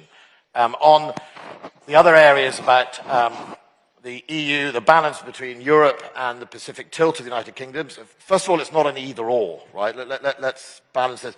The British defence budget will top out over £50 billion this year or next. We'll be heading towards 2.3% of GDP and then getting up towards 2.5% as a pledge. That does give us some headroom after some of our NATO obligations. And I think that allows the UK to play to its strengths in this region. One of our strengths is knowledge, the knowledge of our men and women of our armed forces, training, capacity building with our friends and allies in the region, wherever that may be. We obviously have a garrison in Brunei, for example, and that is an important capability in effectively improving deterrence and indeed capacity of our friends and allies in the region, but also deployments of our naval assets and being able to convene our partners and friends from Europe who also have interests here. When we came with our carrier group last year, I was delighted all the way through that deployment. We were accompanied by a Dutch frigate, the Netherlands, and in Europe, countries like Portugal and the Netherlands, in our DNA is freedom of navigation in our trade, it's in our history, it's in our, essentially our economic model, and so it's inevitable that when we come to the Pacific, together we will come with our friends throughout the next few years. And that's an important thing, not only for the United Kingdom, the flag of the United Kingdom, but the flag of Europe, the flag of partners from that side of the world. So I don't think it's an either-or, and as long as we can fulfill our commitments to NATO, which is important, then we also have to, I think, contribute as a P5 nation to underpinning our obligation as a P5 to uphold those rules and law. And finally, on economic resilience, the question there, absolutely right. Britain doesn't think the solution to economic vulnerability or sovereignty is pull up the drawbridge. We believe it's diversify your supply chain, have choices. So if one avenue closes off, you can work with somebody else in order to achieve what you need for your equipment or your capabilities. And not only by doing that, not only do you manage to protect yourselves, but you also collaborate and strengthen partnerships. AUKUS is a collaboration, but we actually collaborate with many countries in this room, in cyber, in other capacities. And that collaboration is really key to security and defence partnerships. That's how you build alliances. And so pulling up the drawbridge will not help anyone, in my view, protect themselves unless they are a huge economy. There's very few economies on earth that can effectively pull up the drawbridge and do everything from scratch. And even when those economies try, you often find they have to rely on external technology, either acquired, bought, or in some cases stolen. Thank you very much. Just before I turn to the Philippines, I want to be a sort of equal opportunities interrogator. I asked your colleague from Netherlands last year this question, so I'm going to ask you the very same question. In 2021, the United Kingdom and the Netherlands jointly did a freedom of navigation patrol in the Black Sea. It was in order to assert the importance of keeping a free and open Black Sea. And some people in this region might question whether Westerners are truly committed to a free and open Indo-Pacific when there's been such difficulty ensuring a free and open Black Sea. We're now relying on an agreement that is permanently tentative between the United Nations, Turkey, Ukraine, and Russia that permits a percentage of fertilizers and food coming out of the Black Sea. The biggest importer of Ukrainian wheat in the world was Egypt. The number 2 is Indonesia, G20 power. Given the poverty and the quality of Russian equipment, should we not take a little bit of a risk and look to see ways in which we do a freedom of navigation patrol in the Black Sea in order to assist the food security of this part of the world? Well, I think unlike the Pacific, the Black Sea is governed obviously by the Montreux Declaration, which limits, not only even when it's allowing people to come in, it limits the number of foreign warships in the Black Sea at any one time. So, you know, it is freedom of the Pacific. A reflagging operation wouldn't be possible for a coastal state of Romania? Look, I mean, it's, you know, the actual Black Sea nations have a freedom to do what they like. We've noticed for many years Russia has abused exercise boxes. They've declared vast swathes of ocean no-go by just declaring it's a live firing area. Even when they don't do any live firing, they have intimidated Georgia and any other who seeks to think it's not just a Russian sea. Look, there's a plus side at the moment in the Montreux Declaration being upheld by Turkey. Russia can't resupply its fleet. Russia is currently using its fleet in the Black Sea to obliterate civilian areas of Ukraine. I mean, when these missiles are being fired, they're fired from Kilo submarines, for example, aimed at everything from, you know, human populations and critical infrastructure. And if Turkey were to allow it to be open, then the first thing you would see is a significant naval reinforcement from other parts of the Russian fleet, and that isn't in Ukraine's interest or ours. But you make an interesting point about grain, right? There is an effort by Russia in places like Africa to blame high food prices on everything else, on everyone from, well, Britain, I think we were described as the eternal enemy the other day. You know, the West, everybody else, that's their fault. It's our fault that the grain prices are in Africa. The reason grain prices are high is because Russia illegally invaded Ukraine. End of story. No other reason, wouldn't have happened, they've caused it. Philippines, you had a couple of questions on Japan and your tilt towards the United States and how that balances with your approach also to China. Yes, Japan is a very important ally. All alliance that we had is very important, especially Japan. Japan helped us in three aspects. One is the peace process in Mindanao. They rehabilitated most of the battle-ridden areas in Mindanao, especially during the Battle of Marawi. They donated $200 million for the rehabilitation. Second is also for the modernization of our Coast Guard. They provided multi-role vessels, and also for the armed forces, they donated 5 billion spare parts of our helicopters. Japan is very important also in our Build program because they provided a lot of funds.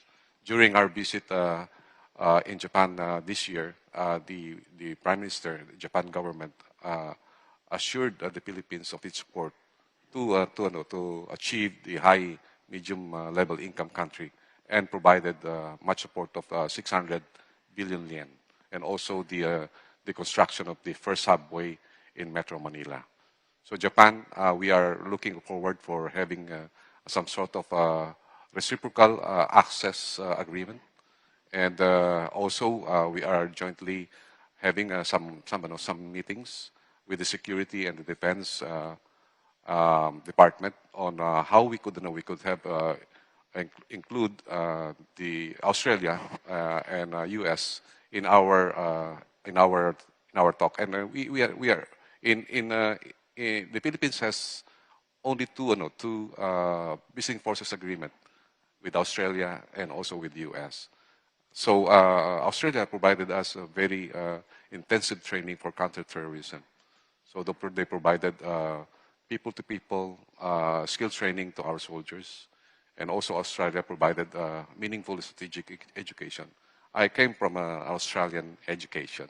I learned the Australian why. So with that, and I think that's what we are looking at the support of the different countries, like-minded countries, in achieving prosperous Indo-Pacific. We are the Philippines also with that. Thank you very much. So what I think I'm going to do is I'm going to take 3 questions to ensure 3 different regions of the Indo-Pacific are included, and then give each of our panelists 1 minute to send their final messages to this gathering. So first from Indonesia, Fitriani, please. Thank you.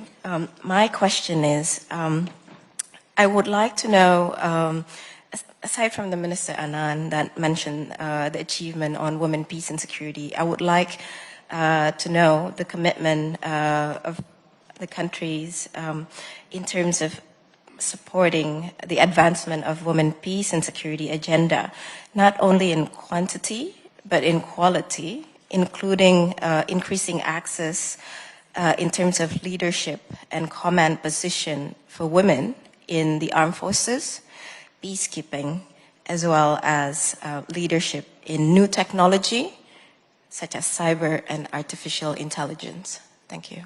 Thank you very much. And from the Republic of Korea, Bo Ram-kom. Thank you. I have another unilateral question for our Canadian Defense Minister. In March, Canada offered to lead a new Quad, including Korea, Japan, and the US. I'm wondering if that has gained any traction and what would the agenda be? Thank you. Thanks very much. I think I can actually squeeze in 2 more. So Gregory Poling from the United States. Thank you very much. My question is for Secretary Galvez. We've heard quite a bit about collaboration with the United States, Japan, and Australia to enhance deterrence and interoperability, but I wonder if you could speak to what kind of role the Philippines would like to see the US, Japan, and Australia play in peacetime to help push back on the gray zone coercion that your forces face day in and day out. So that's on the gray zone and how you can cooperate in peace. I'll take 1 more and then come to the panel in the order that they originally spoke in. So Philippines, UK, Canada. Robert Ward. Thank you, John. A question for Secretary Wallace. The Hiroshima Accord is a welcome statement of intent for continued deepening of UK-Japan relations. The Accord notes the UK's role in upholding the strategic values of the CPTPP after its accession to the bloc. Given the important geopolitical element to the CPTPP, what do you think the priorities for the UK should be in upholding these values? Thank you very much. So, first the Philippines, US, Australia was an important point, then the UK, and we'll close with Anita Anand from Canada. You, sir. Yeah. During our meeting with Secretary Blinken and also Secretary Austin, we really see the security alliance that we have to expand it to a more expanded alliance, which include economic. That's why during our meeting we push for some economic packages so that we can be free from certain economic coercion in the future. And Japan and US are very helpful in this.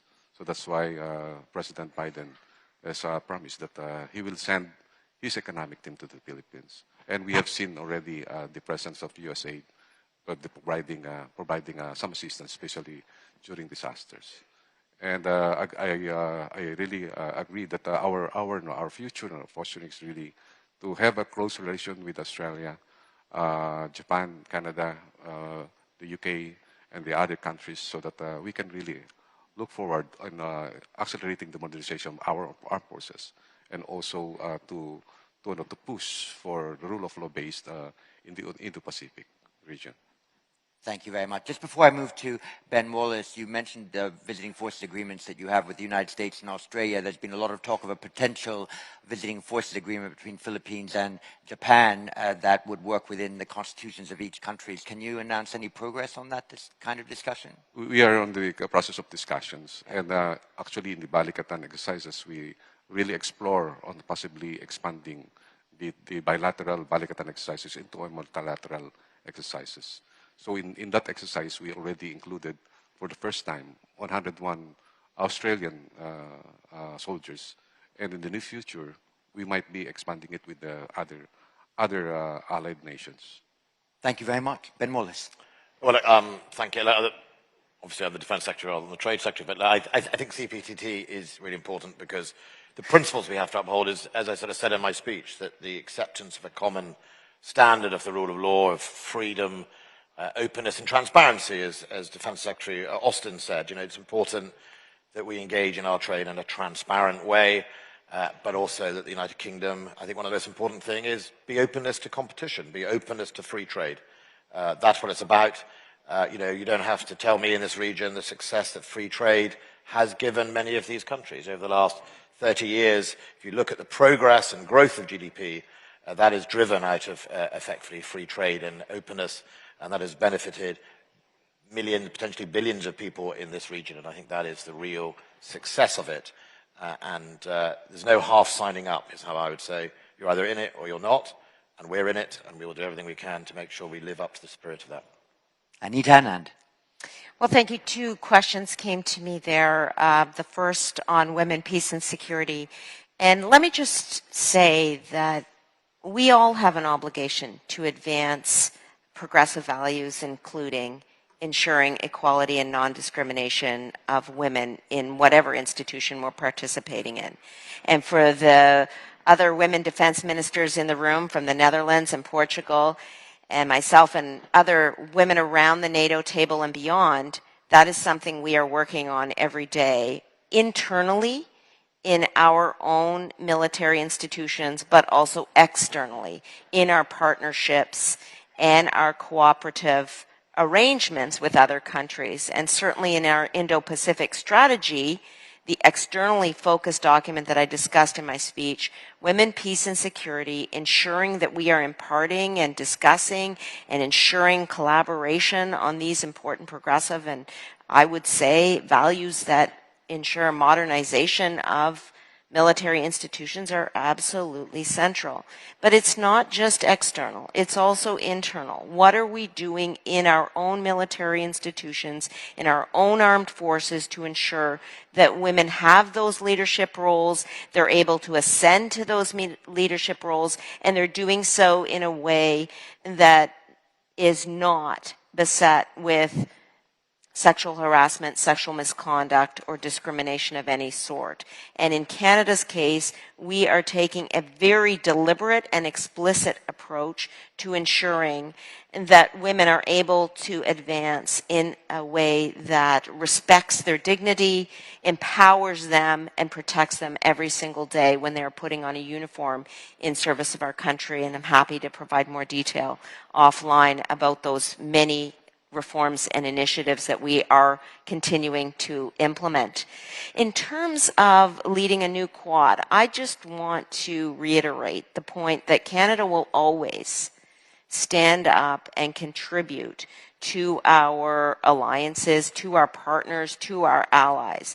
One of the messages that I am trying to drive home here today is that in this region in particular, you will see more of Canada, whether it's in terms of the bilateral or multilateral partnerships and alliances, whether it is in terms of a third frigate, whether it's in terms of military cooperation and exercises with our partners.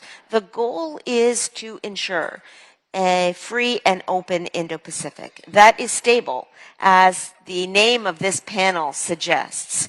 We all have a role to play in ensuring stability, and Canada will be here to ensure that we are playing our part to build a free and open Pacific as a Pacific country ourselves. Thank you. Well, thank you very much. Let me again invite the audience to do two things. First, we're going to finish this session exactly 2 minutes early at 10:58, so I would hope that all of you return 2 minutes early at 11:28 to ensure that the ministerial lunch will be able to begin smartly at 1300 hours, and we have a really excellent third plenary to look forward to. And then secondly, as the clock strikes 10:58, could you please enthusiastically thank our three speakers for their presentation.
Ladies and gentlemen, our program will be commencing shortly.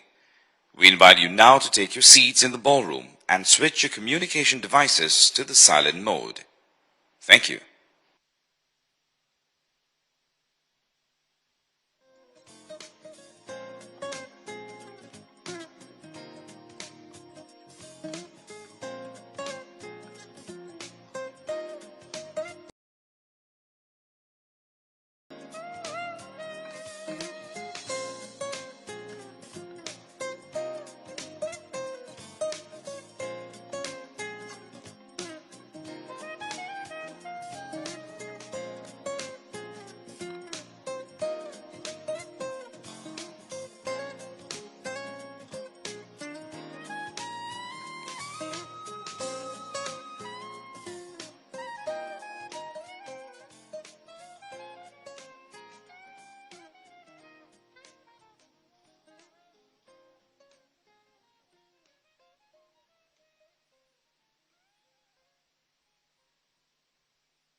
Ladies and gentlemen, it's exactly 11:30, so we are beginning our third plenary session.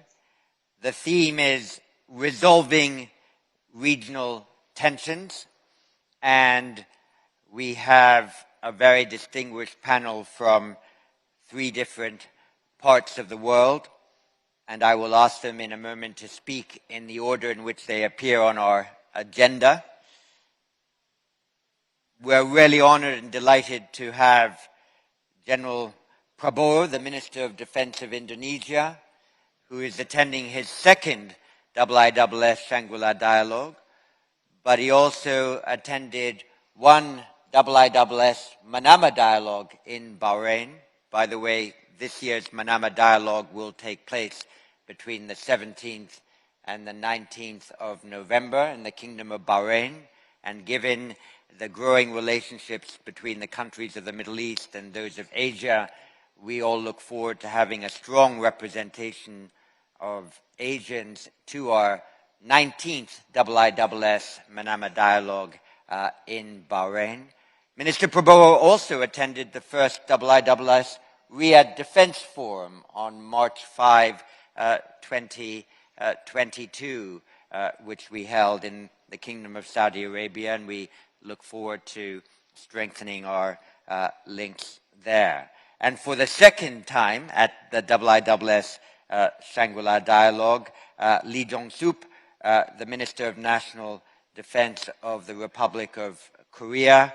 The challenges in East Asia and the Korean Peninsula have been referred to already a number of times this morning, and given especially some of the ambitions announced by the DPRK recently in relation to testing its rocket and satellite technology, it's vital that we had early on in this Shangri-La Dialogue the Minister of National Defense of the Republic of Korea, and attending his first IISS Shangri-La Dialogue, Josep Borrell Fontelles, the High Representative and Vice President of the European Commission. We did have some years ago Federica Mogherini come, and we had some years before that Catherine Ashton come, so it's a delight for us to have the High Representative with us here. So you will have a Southeast Asian perspective, an East Asian perspective,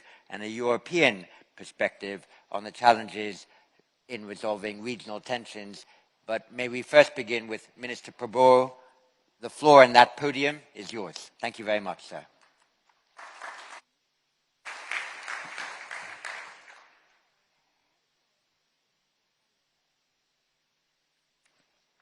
Dr. Chipman, distinguished participants of this year's session of the Shangri-La Dialogue. First of all, it is indeed a great honor for me to once again be invited to speak in this important assembly of distinguished leaders in the defense and security fields of not only the Indo-Pacific region, but also from all over the world. We see today in this meeting many ministers, many leaders, many defense and security officials, not only from this region, but from the Americas, from Europe, from the Middle East. This shows how important events like this Shangri-La Dialogue has become. I totally agree with some previous speakers that consider meetings like the Shangri-La Dialogue to be important platforms for the exchange of views, personal contacts, discreet conversations, private meetings, which are all important ways to diffuse tension, overcome misunderstandings, and create a confidence-building environment. We all, I think, agree that this world, that our Earth, has become a small planet. And we are, all of us, facing common global threats to our security and our livelihood. We have together just overcome. We have just managed to mitigate the near disastrous COVID-19 pandemic. Even at this time, experts in the medical fields and the field of microbiology warn us not to lessen our guard against these global biological threats.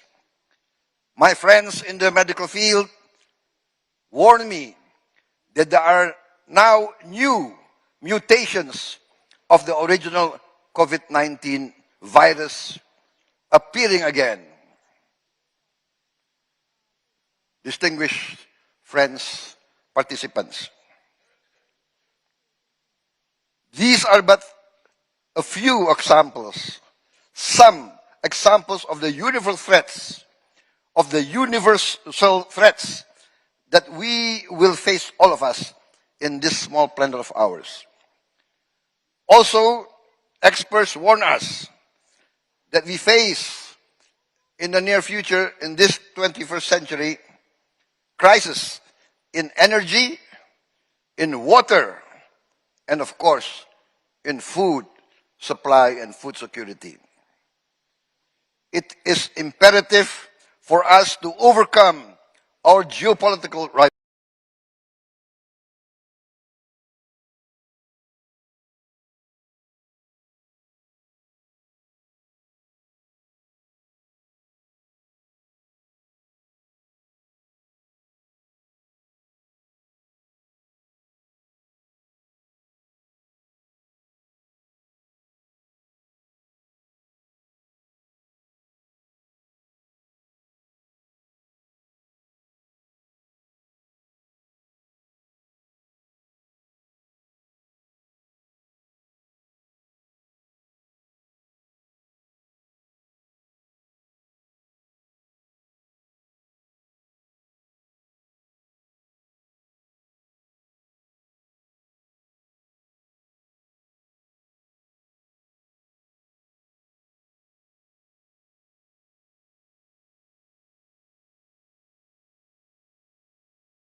yours. Thank you very much.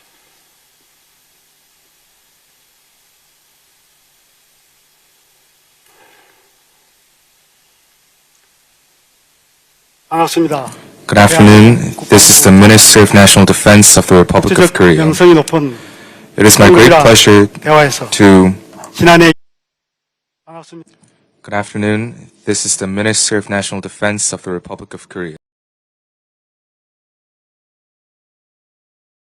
To be standing here again this year from last year, and I'd like to make my speech on resolving regional tensions. First of all, I would like to extend my congratulations on the 20th anniversary of the Shangri-La Dialogue. Allow me to offer my special congratulations and thanks to IISS Director General and Chief Executive Dr. John Shipman and his team, and the Coordinating Minister for National Security of the Republic of Singapore, His Excellency Teo Chi-Hin.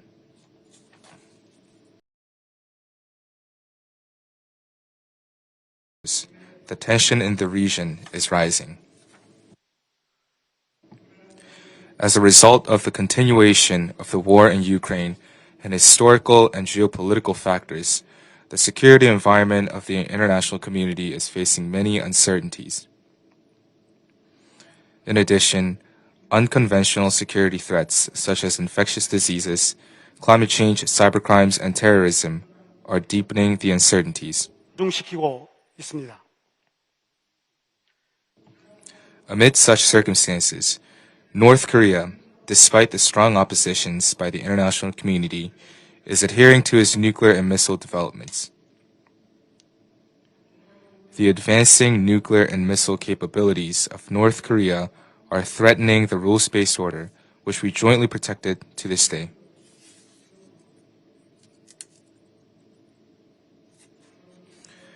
North Korea developed missiles with various ranges and types and carried out provocations in an unprecedented frequency and intensity from last year to the beginning of this year. On top of that, 3 days ago on May 31st, violating UNSC resolutions, it fired a space launch vehicle using ballistic missile technology. In particular, completing its preparation for the 7th nuclear test, North Korea made explicit the threats to use nuclear weapons, suggesting the possibility of preemptive nuclear attack through its announcement of nuclear force policy in September last year. North Korea is the only country that threatens a preemptive attack with nuclear weapons against a specific country.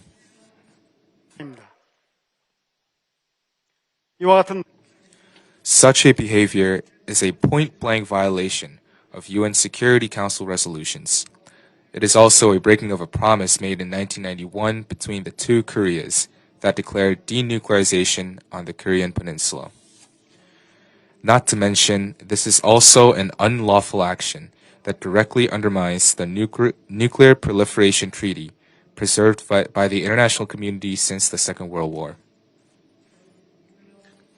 The reckless nuclear and missile development of North Korea is increasing concerns of nuclear proliferation, causing regional arms race.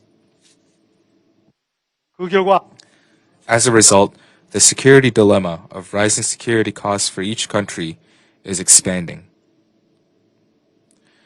Strengthening the rock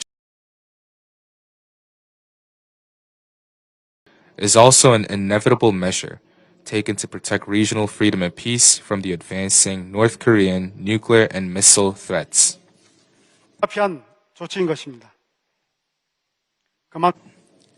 North Korean threats are that major a challenge that deeply agitates the structure of regional security. In addition, North Korea's human rights problems, turning graver by the day, pose critical threats to universal values and rules of humanity. The Kim regime, obsessed solely with advancing nuclear and missile capabilities, is turning a blind eye on the lives of its people who suffer from food shortage and economic crisis. Had Had the Kim regime used money on purchasing food instead of spending it on developing nuclear weapons and missiles, including 34 launches of ballistic missiles last year, the North Korean people would not be starving as they do today. Infringement of human rights of the North Korean people is also at a severe state. Even as I speak, North Koreans are living under the harshest reality of human rights violation, with their basic freedom and rights set forth by the UN unguaranteed. Article 2 of the Universal Declaration of Human Rights states that everyone is entitled to all the rights and freedoms without distinction of any kind. 내용을 포함하고 있습니다. 북한의 참혹한 The abysmal human rights conditions of North Korea regress from the universal values that the international community seeks to uphold and damage the values of freedom, rule of law, and human rights in the Indo-Pacific. North Korean human rights challenge is no longer a problem of an individual country. Rather, it is a collective task for which all members of the Indo-Pacific must together condemn and look for solutions. 우리 정부는 For the past few years, the ROK government attempted to solve North Korean problems by relying on good faith of North Korea, that if we offered kindness, North Korea will embark on the path of denuclearization. However, the then advocated denuclearization and lasting peace turned out to be fake and unveiled itself to be undeniably false. Even when denuclearization talks and discussions for improving relations were in progress, North Korea was operating plutonium and uranium enrichment programs and continued illegitimate activities of nuclear and missile capability development. 그리고 이는 북한이 This indeed has been proven by various missile and other weapons recently revealed by North Korea. Meanwhile, the livelihoods of the North Korean population were jeopardized, human rights further aggravated. In order to solve North Korean problems substantively, we have to consolidate our intent and convince North Korea to change the thoughts and behaviors in the right direction. 가야 합니다. 이를 통해 Doing so would bring about genuine peace on the Korean peninsula and in the region. Since the Yoon administration took office in May last year, the Republic of Korea has striven to change North Korea's miscalculation and misbehavior by pursuing peace on the Korean peninsula. First, we are strengthening the capability and posture of the ROK military and deterring North Korean nuclear and missile threats based on a strong and overwhelming capability with our ally, the United States. These efforts are endeavors to deter North Korean threats and dissuade its nuclear development.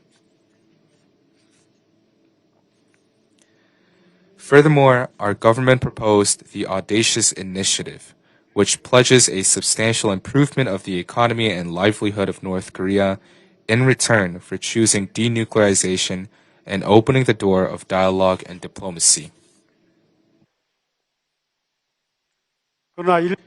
However, some countries are ignoring North Korea's unlawful behaviors that violate the rules-based international order. This creates holes in sanctions against North Korea passed at the UN Security Council. 또한 And due to objections by countries with important responsibilities, despite North Korea's unprecedented number of missile launches last year, not a single additional UNSC resolution was able to pass. 이러한 가운데 김정은 Meanwhile, by stealing cryptocurrencies, dispatching workers overseas, and conducting illegal maritime transshipment activities, the Kim regime is securing nuclear and missile development funds, further increasing the threats. 북한의 불법적 행 Choosing inactivity to North Korea's unlawful behaviors will worsen the security landscape of not only the Korean Peninsula and the Indo-Pacific region, but also the entire world. This will, of course, increase our security costs. Hence, along with the Republic of Korea, I ask that we convene the strength to create a change against threats by North Korea, a state turning the Pacific into its firing range. First of all, based on the understanding that the North Korean issue is a shared challenge, we must condemn its unlawful activities together. 북한의 핵미사일 Disregarding or defending its nuclear and missile development goes against the international order we together maintained. Also, we must blockade North Korea's unlawful activities by faithfully implementing existing UNSC resolutions agreed upon by the international community. 북한의 핵미사일 개발 In order to stop the inflows of funds and supplies for North Korea's nuclear and missile development, we should further reinforce the cooperation of the international community in the form of cyber cooperation and PSI.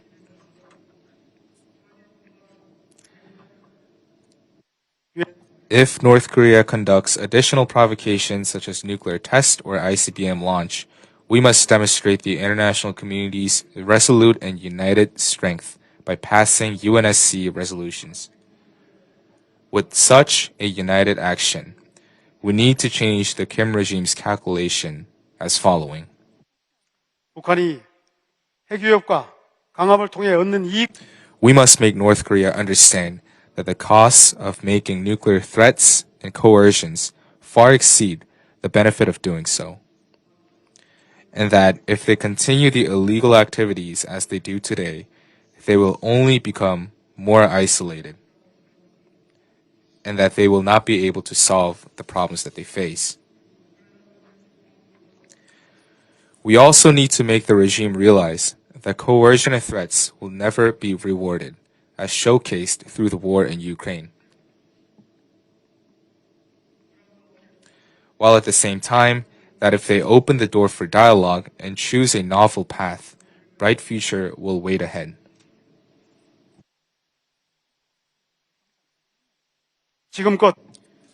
So far, the process of mankind development entailed the endless journey for universal values of freedom, human rights, and the rule of law. The reason the ROC government announced Strategy for a Free, Peaceful, and Prosperous Indo-Pacific Region in December last year and contributes to the regional peace and stability is to pitch in on the same journey.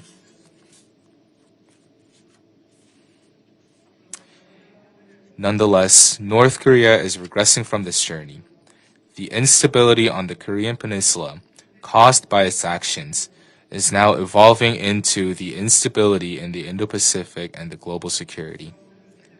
Solving the North Korean challenge is our joint security interest that will enhance freedom and peace of the international community, including the Indo-Pacific. Going forward as well, my government will deter North Korea's nuclear and missile threats with strong power and actively drawing North Korea towards its complete denuclearization through dialogue and diplomacy. Peace on the Korean Peninsula is directly interconnected with the security interests of all of us. I once again ask that the international community continue to assemble the strength so that North Korea will open the door for dialogue and choose a new path. Thank you for listening.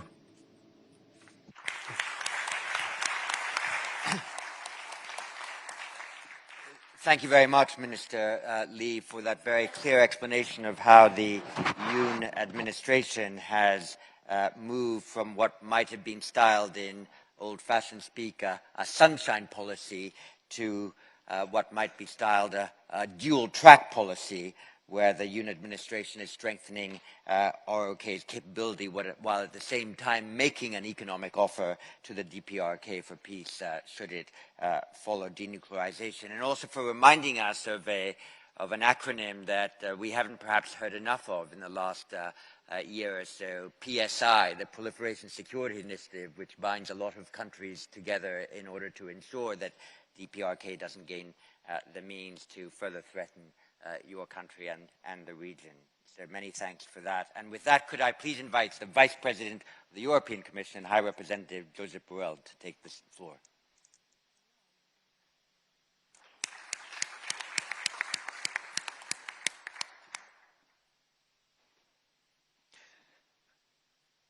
Ladies and gentlemen, Excellencies, tout protocole observé, how do we say in Brussels, and thank you to everybody.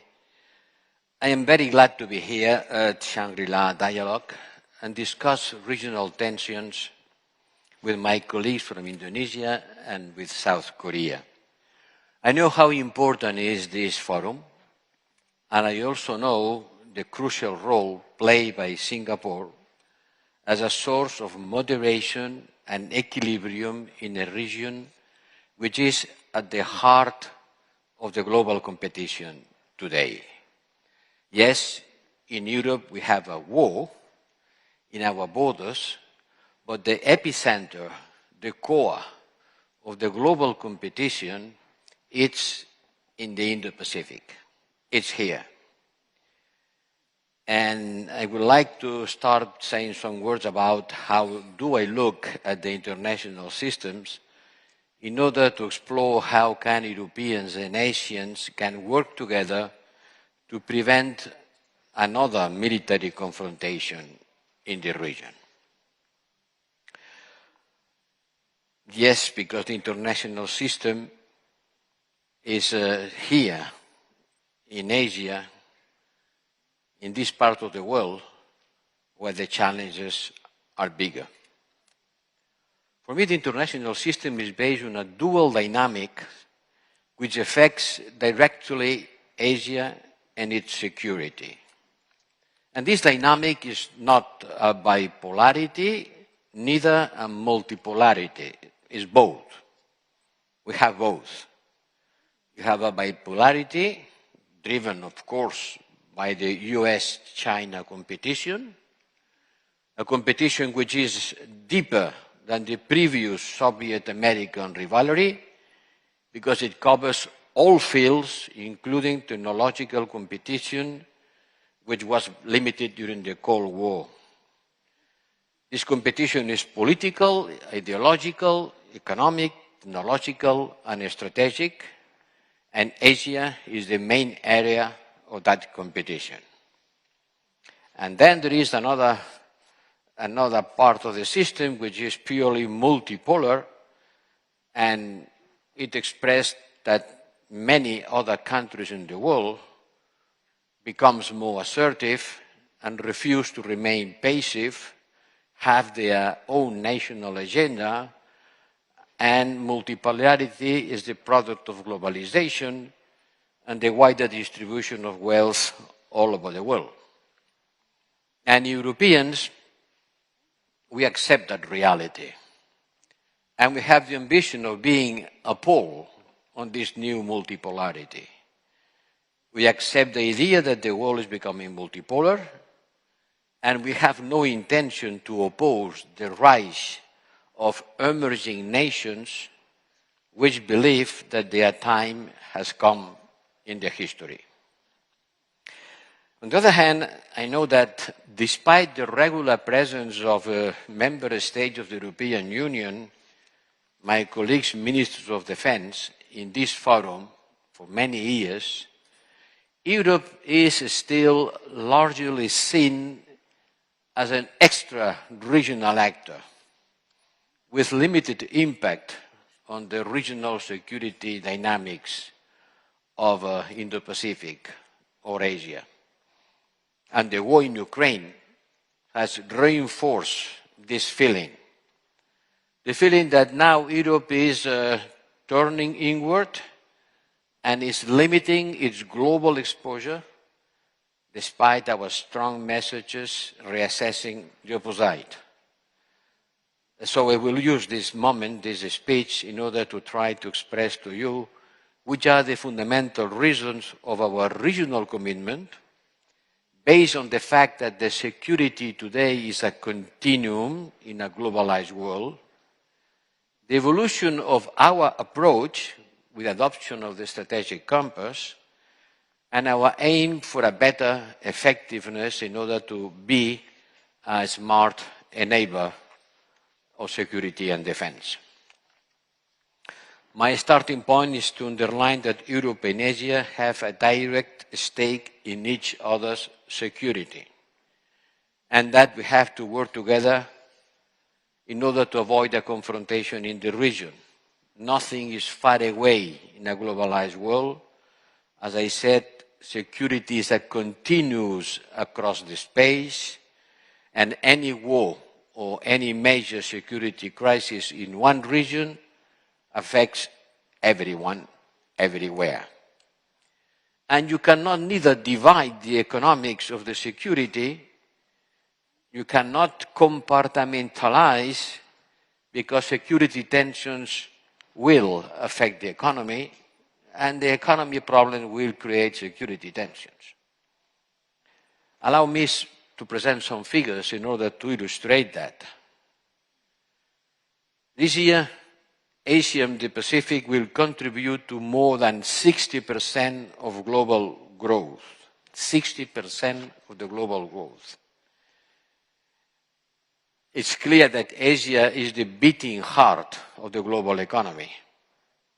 And your maritime routes are the arteries of the global economy, because every day 2,000 ships transport goods across the Indian Ocean and the South China Sea to Europe and back. 2,000 ships every day. Our economic links are getting stronger. They have reached an incredibly high level, unimaginable 40 years ago. But the global security environment continues to get worse. Our economic links increase. Our security landscape is becoming more and more dangerous. There is less trust among the main players, less respect for international law and multilateral agreement. Force and coercion are on the rise.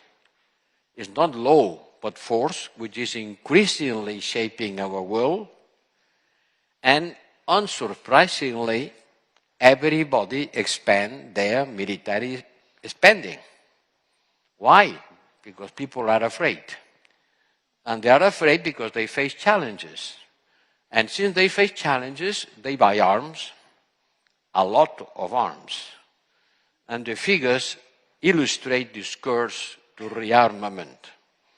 World military spending last year grew to an all-time high, reaching 2.2 trillion. Oh, you will say it's because Russia war in Ukraine. Yes, it has an effect. And certainly the military expenditure in countries in Europe is today 30% higher than in 2013, before the Russian annexion of Crimea. We have increased 30% since Russia invaded Crimea, because it was a war. But here in Asia, you don't have a war, and in spite of that, the trend of your military expenditure is even greater. Last year, the military expenditure in Asia and Oceania was 45% higher than in 2013. So on the last 20 years, we have increased our military expenditure by 30% and you by 45%. It shows clearly that we live in a dangerous world where people feel insecure, and in order to look for security, and all reflects as old as humankind, they go and buy arms. And it shows that we must do more to build trust and address regional tensions. And that it is our common responsibility to defend the security principles whenever and wherever they are threatened, be it in Ukraine or in the South China Sea or anywhere else. Yes, dear colleagues, we must bring a peace to Ukraine, but a peace that could be considered a just peace. You know, I know how to finish the war in Ukraine. I know. It's quite easy. We stop supporting military Ukraine and the war will finish in a couple of weeks. But how it will finish? Does it matter? Or doesn't matter? If it matters, then we cannot stop supporting military Ukraine. Because we don't want the peace, which is the peace of the cemeteries, the peace of the surrender, the peace of the stronger, the peace that makes Ukraine a second Belarus. But yes, the war will finish. So the question is not to finish the war, but how do we finish the war? And that's why we continue supporting Ukraine, although we want peace as much as anyone else in this room. And at the same time, we must be sure that the Indo-Pacific stays Pacific. As Indonesian Foreign Minister Retno Marsudi rightly said last month when we met in Stockholm for the European Union Indo-Pacific Forum. And as the Spaniards sailors, the first time they sailed this water, called it Pacific because it was surprisingly very surprised because the water was so calm compared with the Atlantic. My first point is that we have to be committed to do just that, to look peace wherever in these waters and in the lands of Central Europe. My second point is to try to explain you how the war against Ukraine is changing Europeans' role in security and defense. This is important per se, but it is also important because for you, because a more capable Europe is a better partner, including with Asia. Maybe not many people know in this region that in the last 15 months in Europe we have been broken political taboos. For the first time ever, we have been funding military support to a country under attack, providing about 40 billion of military support to Ukraine, coming from the institutions, coming from the resources I manage in Brussels, and coming from the member states. Yes, much less than the US support. But if you add up all the supports, military, civilian, economic, financial, and humanitarian, the bill of the support to Ukraine is about 60 billion euros for Europe. But let me show another figure, which is really impressive. The bill of the support that the European governments have had to pay in order to help their families and firms to face the high prices of electricity and food, the subsidies to our people in order to face the consequences of the war, is 700 billion, 10 times more than the support to Ukraine, which shows that the consequences of this war are not reduced to what's happening in Ukraine, but to the shock waves that this war has been sending all around the world. We have been developing methods to increase our industrial capacity to support Ukraine. We have trained 30,000 Ukrainian soldiers during this year, and we will increase our estimated defense capacity by around about 100 billion more to modernize our armies and invest in new technologies. This is a game changer. This war is changing the role of Europe. Europe was and is a project for peace and about peace. Peace among us and a force of peace for the rest of the world. But now we face a world where the war is something that is in every corner, and these corners are close to our houses. And we have to defend our interests, our strategic domains, be it on land, on the space, on the maritime, or on the cyberspace. We don't have choices. The worst of the choice will be to look to the other side and let the history go by the bad way, because this war could not finish by the victory of the aggressor. But our transformation also makes us a more capable partner for Asia. And this brings me to my third and final point. What can we do with you, with our Asian partners, to promote security together, to face the tensions rising from the South China Sea to the Taiwan Strait to the Republic of Korea? We see more military build-ups and more unilateral move. Yes, each case is specific, but I want to stress that the European Union will always defend international law, including the United Nations Convention on the Law of the Sea and the non-proliferation regime.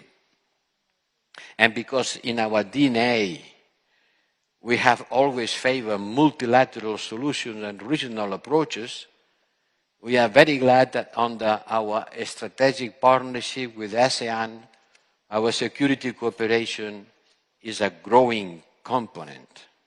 And we are pleased to participate with members of ASEAN in the regional Navy exercises.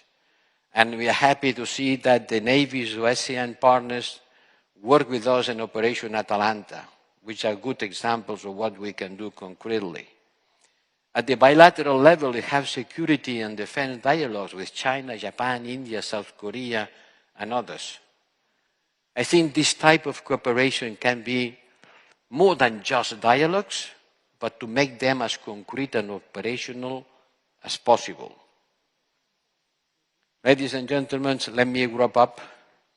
My core message is that the European Union is a reliable security partner. We are not a classic military alliance. We are not a traditional great power throwing its weight around. We don't have the 6th or 7th fleet to be deployed in the Pacific. We are not even a state, but a constellation of states. But these states have a certain technological and military capacity that we want to develop in order to become a smart enabler, investing in shared security in Europe and in Indo-Pacific. And that is my message. You can count on us as much as you could also be part of a great coalition to ensure peace into the great oceans. We need each other. We need to stabilize this world. The challenges we are facing don't let other solutions than a strong cooperation, avoiding conflict and increasing cooperation among people around the world. In Europe, in Indo-Pacific, stop this war in a fair manner and avoid that the new conflict could appear in our horizons. This would be an excellent endeavor for this forum. Thank you.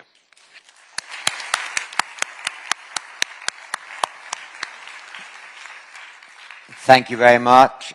Muchísimas gracias. And let me just make two quick comments on what you said in discussing the European approach to Russia's invasion of Ukraine, and after having heard also Minister Probor's appeal, it reminds me of the dictum that when a conflict arises, it's absolutely vital to frame the issue properly from the first day. And in the first day of the Russia-Ukraine conflict, a number of Western countries stated Russia invaded a non-NATO country. They didn't say that this was a Russian imperial war of recolonization. I just wonder, had that language been used, which was consistent with the language that President Putin used in an essay he had written only the year before, in which he explained that, in his view, Ukraine wasn't an independent country, whether that might have, to a degree, changed the perspective from the so-called global south on what was happening in Europe.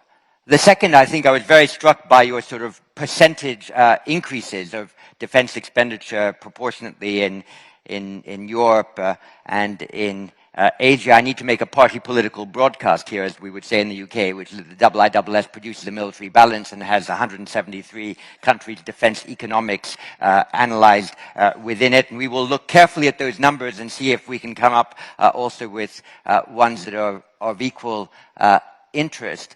But it raises always that question as to how much of this military expenditure is just for vital modernization, and how much of that defense expenditure is participation in a competitive arms race. And that is one to which our analytical minds must here turn.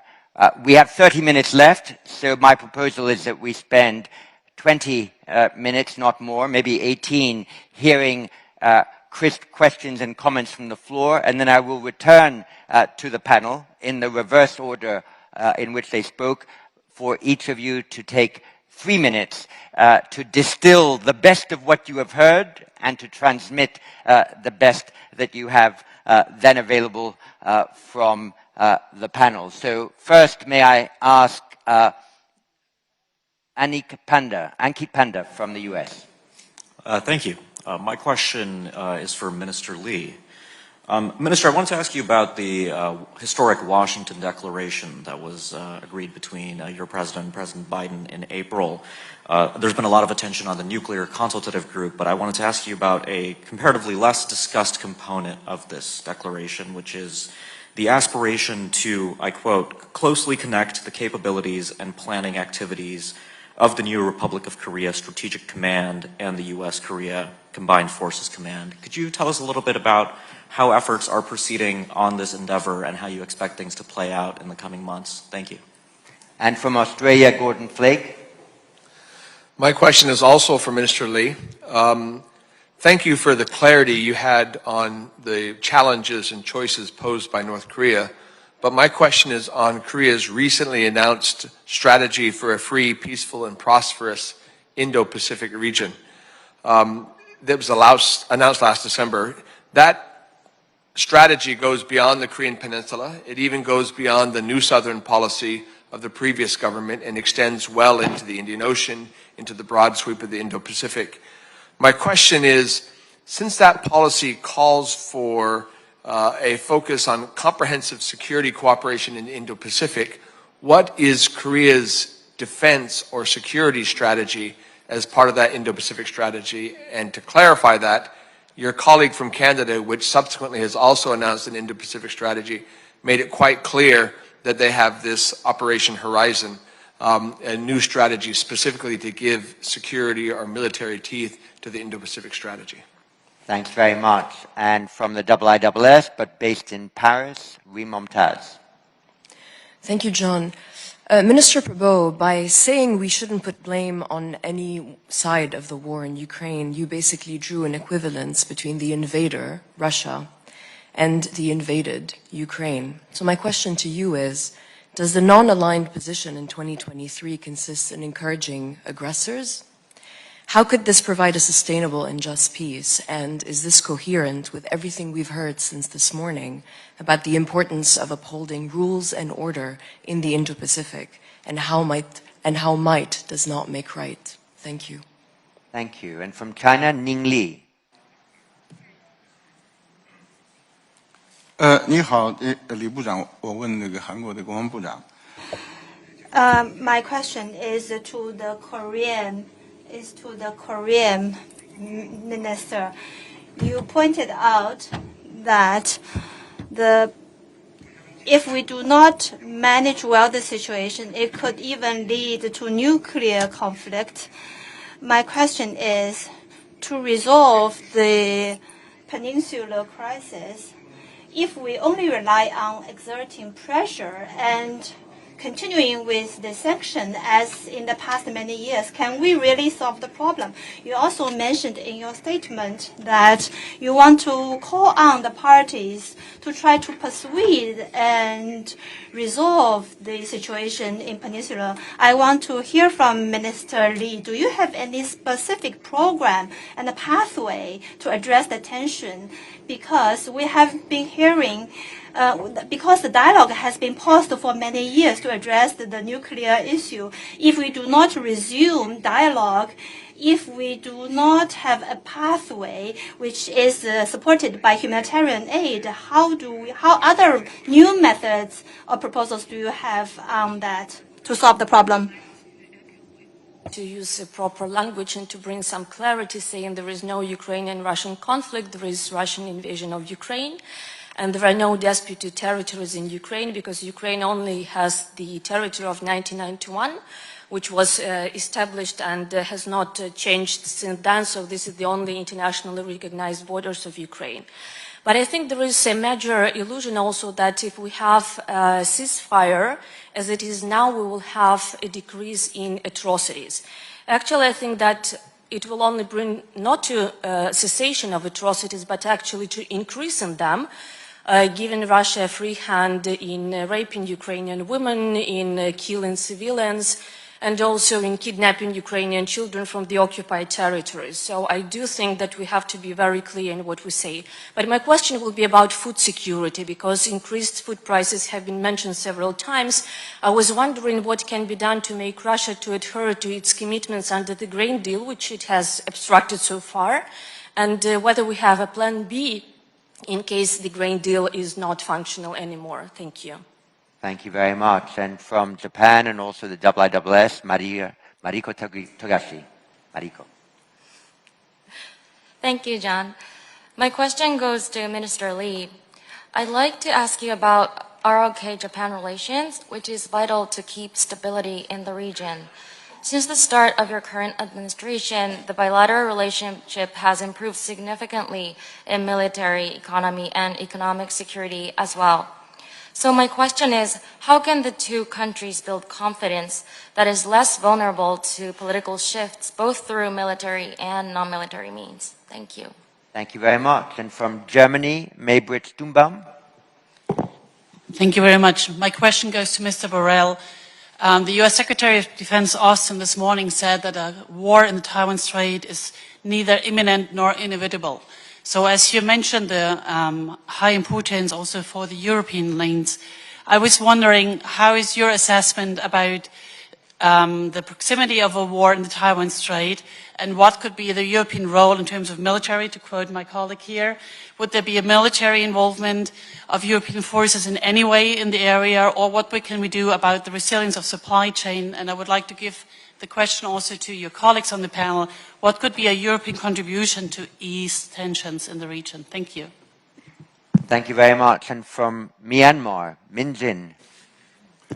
Thank you. My question is for the Minister Prabhu. I would like to draw attention to the situation in Myanmar. Since the military coup in 2021, Myanmar military regime is brutally cracking down on its own citizens. Civilian deaths in Myanmar were 8,615 until now, which is slightly higher than civilian casualties in Ukraine. Myanmar becomes a major source of instability and then a source of human rights violations and human security in the region.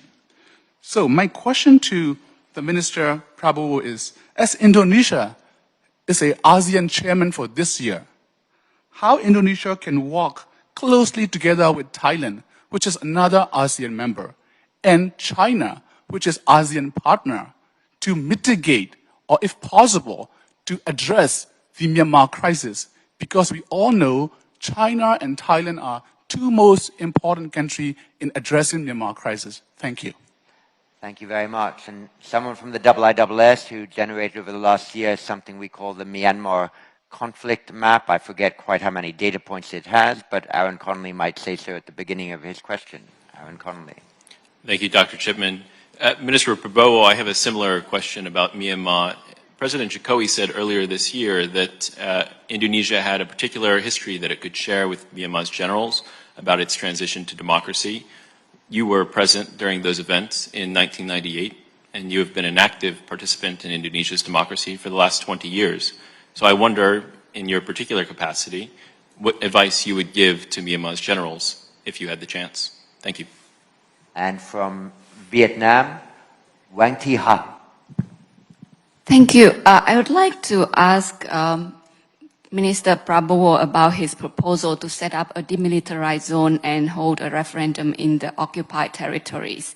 Prior to the invasion of Russia last year, these territories indisputably belonged to Ukraine, and now with the referendum proposal, they would effectively become disputed areas. And I cannot help but think of some parallel that is happening in the South China Sea, where some non-disputed maritime zones are becoming disputed areas as well. So I would like to invite your comment on that. Thank you. Thank you very much. And from Indonesia, Diandra Menko. Yes, thank you. My questions go to my minister, Mr. Prabowo Subianto. So from your remarks, it is intriguing to learn that Indonesia is focusing on the measures to de-escalate regional tension by proposing more open communication and compromise between two major powers. Nonetheless, it is clear that such attempts face some challenges today. In that situation, I'd like to know what roles do you expect Indonesia to play in the future to make such communication and compromise possible to take place? And in the event that things go to the undesired direction, what is Indonesia's contingency plans? Will Indonesia's defense budget be increased in the near future? Yeah, thank you. Thank you very much. As I say, no defense minister escapes the percentage of GDP question. So, to Germany, Johann Wadefuhl. Thank you very much. I would also like to refer to the proposals from Minister Prabowo to solve the conflict in Ukraine. I would like to ask you, Minister, why didn't you address the Russian aggression, that this was the only reason for this conflict, and that if Ukraine stops to defend itself, the sovereignty of Ukraine would be gone, and if Russia stops the war, the conflict would come to an end. And if we follow your proposals to come to a ceasefire, wouldn't this only cement a new frozen conflict in Europe? Thank you. Thank you very much. And sitting right behind you, the former Indonesian Deputy Foreign Minister, Ambassador to Washington, Dito Patidakul. Thank you. This is a question to Minister Prabowo, my good friend. During a recent interview, President of Indonesia, Joko Widodo, stated that ASEAN should regard Quad and AUKUS as partners. And I believe this was a departure from the more cautious statements by the Indonesian government previously. But President Joko Widodo refrained from saying this out loud at the official ASEAN summit. So my question is, how much was that comment an off-the-cuff remark, or whether it actually represents a new policy by Indonesia to call for ASEAN to regard Quad and AUKUS as partners? Thank you. Thank you very much. And from Malaysia, Sihat Rizan Johan. Thank you. My question is for Mr. Borrell. You talked about how Europe is changing for the first time funding and giving funding for military support. My question is this how Europe will be in the future? Or is this because of just a specific incident with the war in Ukraine? Are we going to see more of these sort of instances in the future if the circumstances call for it? Thank you. And from the UK and also the IISS, Nigel Gould-Davis, former ambassador to Belarus. Thank you. A question for High Representative Borrell. It's similar to the previous question. So you set out with great clarity how Russia's war in Ukraine is transforming Europe's military and security profile. Now, traditionally, when the EU has projected power, it has been postmodern power, the power associated with trade, investment, regulatory standards, and values. So could you say a little more about what the implications of Europe's military transformation are for new forms of power it might project, including to this region? Is the implication that the EU, as an institution, might seek to project a harder form of security power? Thank you. Nigel, thank you very much. And from the Netherlands, but also the IISS, Mayor Nowens. Thank you, John. My question is also for HRVP Borrell. You spoke about Europe's contribution to the Indo-Pacific, but I was wondering what concrete contributions you would like to see from countries in this region with regards to European security and Russia's war in Ukraine. Thank you. Thank you very much. And from the UK, Stuart Lau. Thanks, John. A quick question on the inability of South Korea and Japan, other Asian allies of the West, in providing weapons to Ukraine. For Minister Lee, is it a position that your country would like to change in order to facilitate this kind of weapons provision to Ukraine? And for the High Representative, how important is it for the EU to be able to facilitate this? Thank you. Thank you. And from Thailand, Ponsudhirak Sitan. Thank you. I have one question for Mr. Borrell. Based on what you said and along the lines of the previous questions, what would be the endgame scenarios here for the Russia-Ukraine war? What would happen to Crimea? What would the timeline look like? I have a quick question for our Korean minister. The Yoon administration's Indo-Pacific strategy, as opposed to the Moon administration earlier, does it indicate a kind of a choosing sides for South Korea now, for ROK? Thank you very much. And from the UK, but also the IISS, Antoine Levesque. Thank you, John. I have two questions for HRVP Borrell.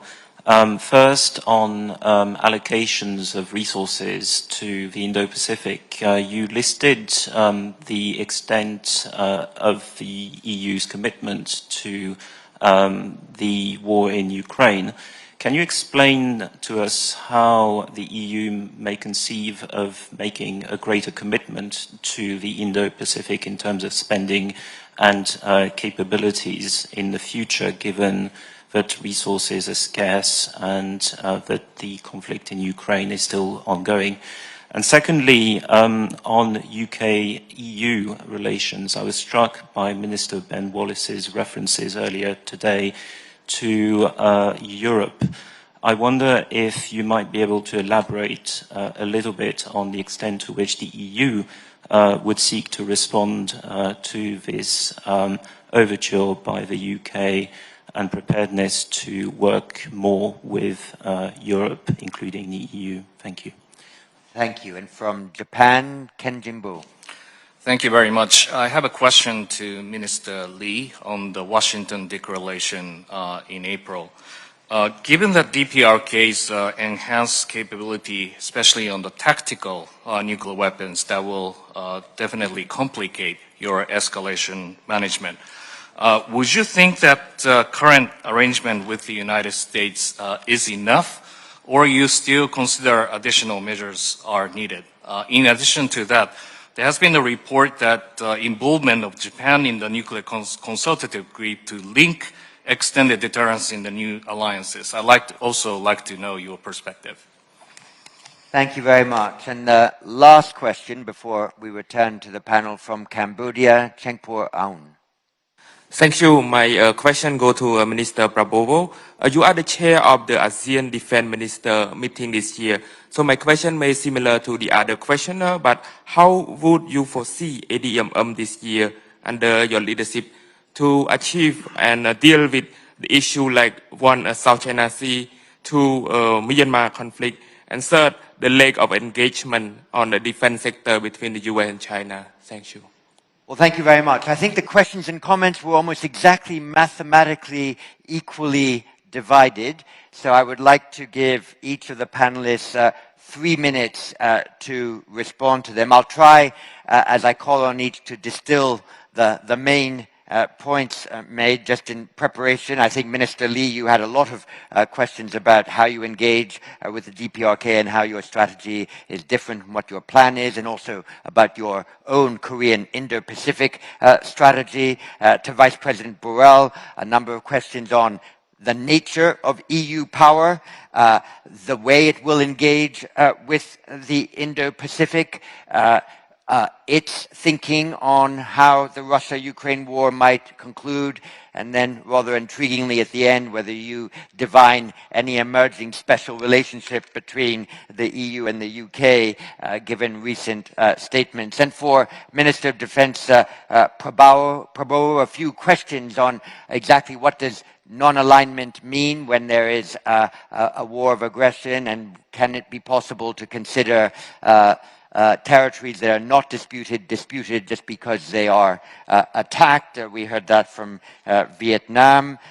Questions about whether a demilitarized zone is practical or could actually lead to more violence. But crucially, I think, for you, given your position and your personal history, a couple of questions on how you would approach the resolution of conflict in Myanmar, and in particular drawing on your own experiences. I'm not certain I've summarized impeccably the questions, and each of you might have found something else that you wish to respond to, but may I ask you to speak in this order? Vice President, would you be able to address first, and then Minister Lee, and we'll end with Minister Prabowo. Vice President, muchas gracias.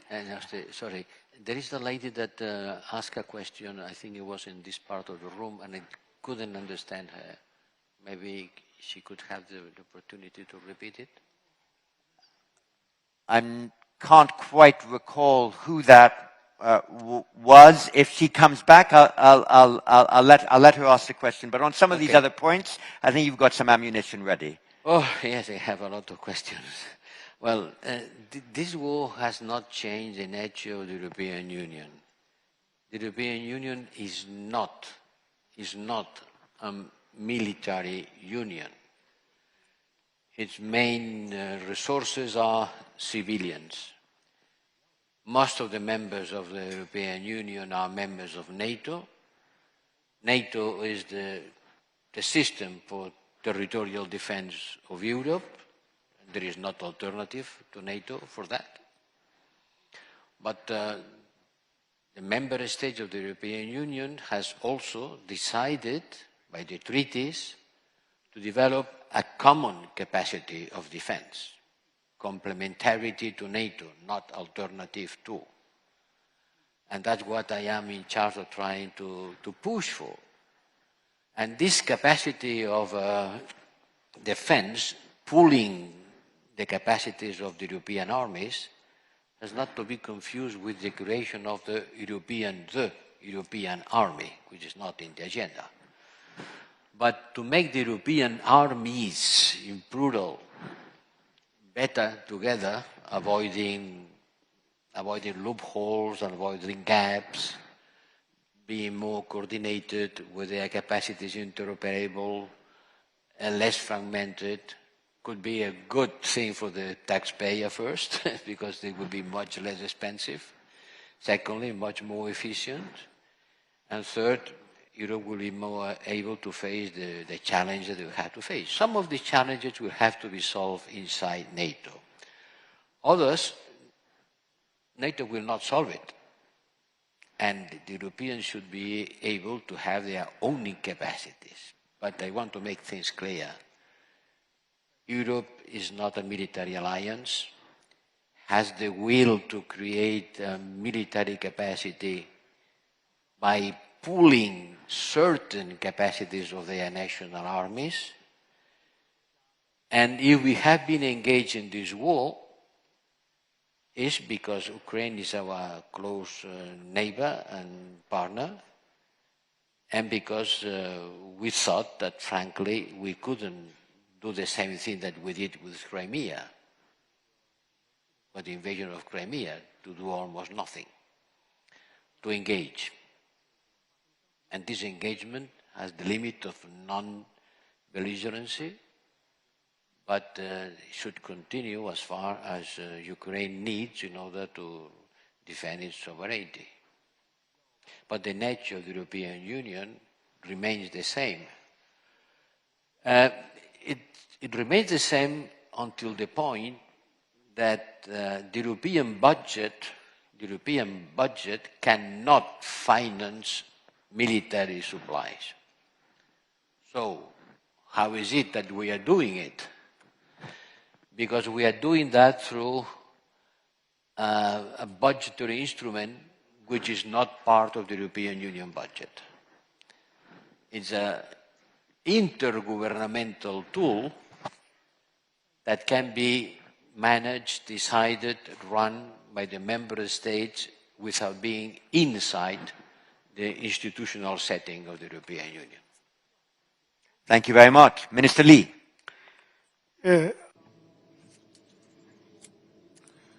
So it seems that I got questions from 7 different people. Some of the questions were overlapped, so I'll provide my answer to 4 different questions. First is regarding Washington Declaration and NCG, and 2 questions were asked regarding it.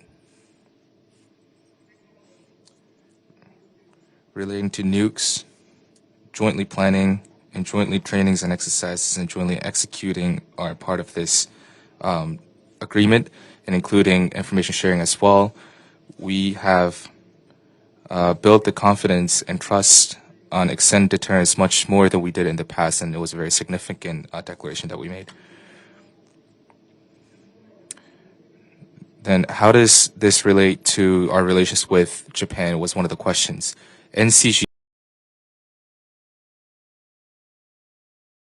the United States, that is developed to respond to the threats caused by North Korea. The second question that I will provide my answer to is regarding the Indo-Pacific strategy that Korea recently released, and how is that different from the new Southern policy from the past. And 2 people asked regarding the question. In the past, the policy didn't include defense and security contents. The Indo-Pacific strategy, however, it includes senior level consultations and combined exercise and trainings and defense industrial cooperation, which is all included in the defense sectors, and we seek to, it has a point of seeking further cooperation with our like-minded countries. The third point that I would like to make is regarding North Korean threats and whether pressure would be the right answer to solve this problem. Of course, in the past, we had provided, attempted many dialogues, including humanitarian aid packages. However, it always ended as a failure. And it was always a dialogue that lacked the genuineness. And therefore, it is important that we cooperate with the international community together when we're posing these pressures. And we have to make them realize that the cost that they have to bear in possessing the nuclear weapons exceeds the benefit of possessing those weapons, and the benefit of foregoing that weapon would be much greater than the cost that is caused by the international community's pressure. That is what our government is currently pushing for, and that is what we are requesting for as well. And lastly, regarding Republic of Korea and Japan relations improvement. ROK-Japan relations compared to the past, ROK-Japan relations should not merely focus on the issues of the past, but rather we have shared the sentiment that we have to develop this in a future-oriented manner, especially regarding the nuclear and missile threats by North Korea. We share the sentiment that this is a joint challenge that is posed to us, and that solving it together would develop our bilateral relations in a better way.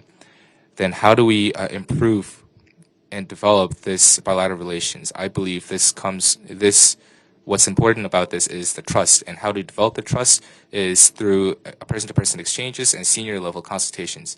That is how we will build and restore the trust between the two countries, and how we will strengthen the cooperative relations between the two countries. Regarding nuclear and missile threats by North Korea, we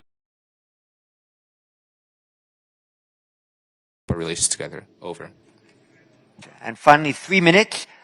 We need to end at 12:58 from Minister Prabowo, principally on your ideas on Russia-Ukraine non-alignment and also the Myanmar issue. Yes, John, thank you. I don't know if I can answer these questions in 3 minutes, but I will try. Several questions insinuated that I'm equating between the invader and the invaded. I think this is an emotional reaction, but what I'm putting forward is conflict resolution. I'm not saying which side is right or wrong, and I think this is being taken mistakenly, because Indonesia's position is very clear. In the United Nations, we voted against the Russian invasion. We voted. You can check our voting record. We are not talking about right or wrong. I'm just proposing that we attempt at conflict resolution, and this has been done historically. Please, our European friends, please do not think in terms of 5 or 10 years. Think in terms of 50 years. We in Asia, we have our share of conflict, of war. Maybe more disastrous, more bloody than what's being experienced in Ukraine. Ask our Vietnamese friends, our Vietnamese brothers. Ask our Cambodian brothers. Ask them how many times they've been invaded. Ask our Vietnamese friends how many times we have been invaded. Ask Indonesians how many times we have been invaded. We know war. We want to resolve. We want to help. But again, it's up to the two parties. What is the United Nations for, if not for conflict resolution?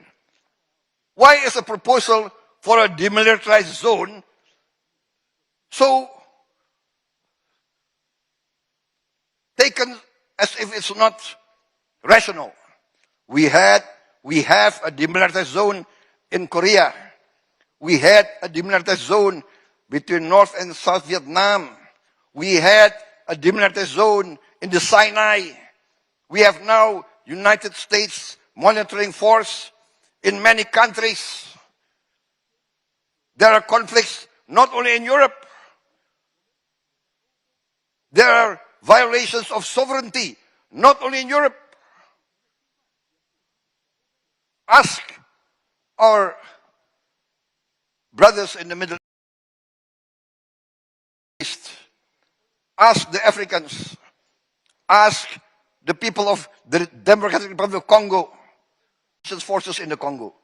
So what I'm proposing is how we try to resolve this conflict by respecting the United Nations. That's all. I'm not equating aggression with the aggressors. Please understand, we in this part of the world, we have been victims of aggression many, many times. I think that's my answer. And for Myanmar, very clear that ASEAN has not accepted the authoritarian and the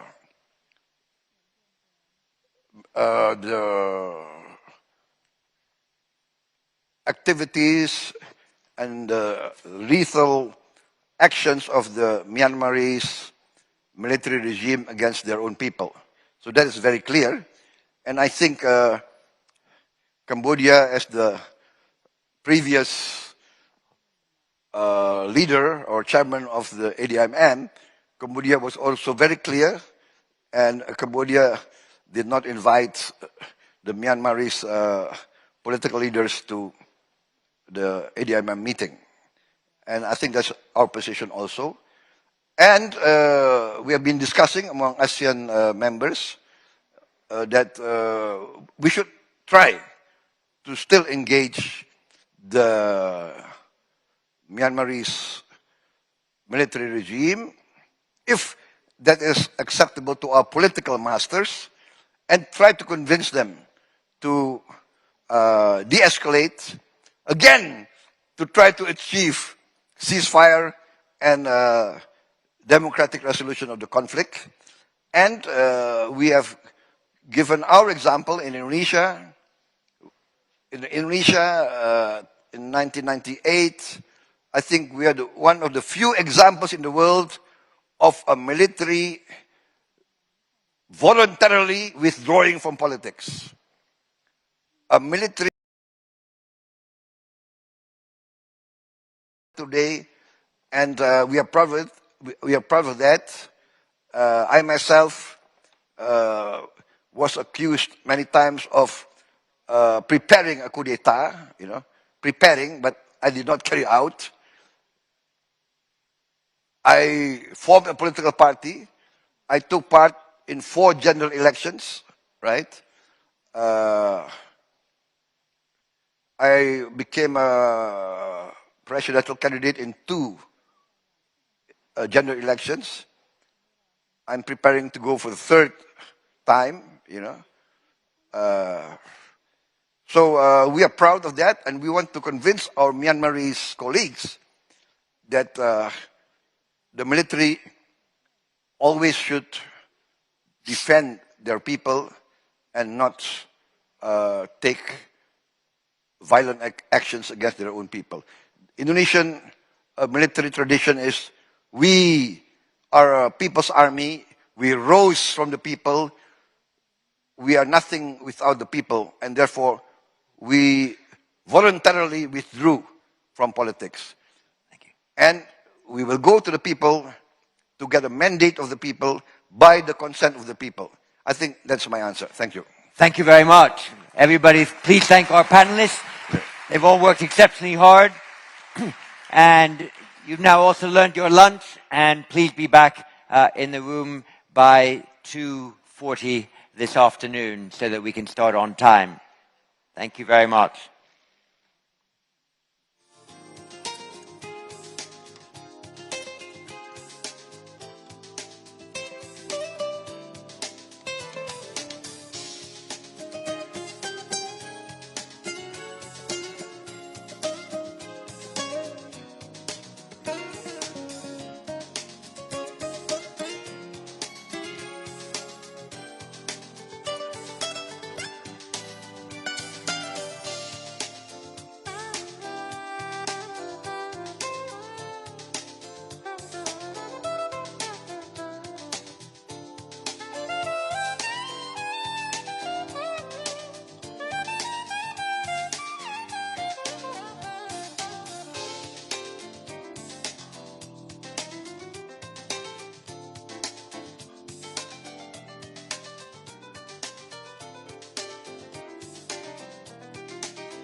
off the coast of Australia for the first time this summer.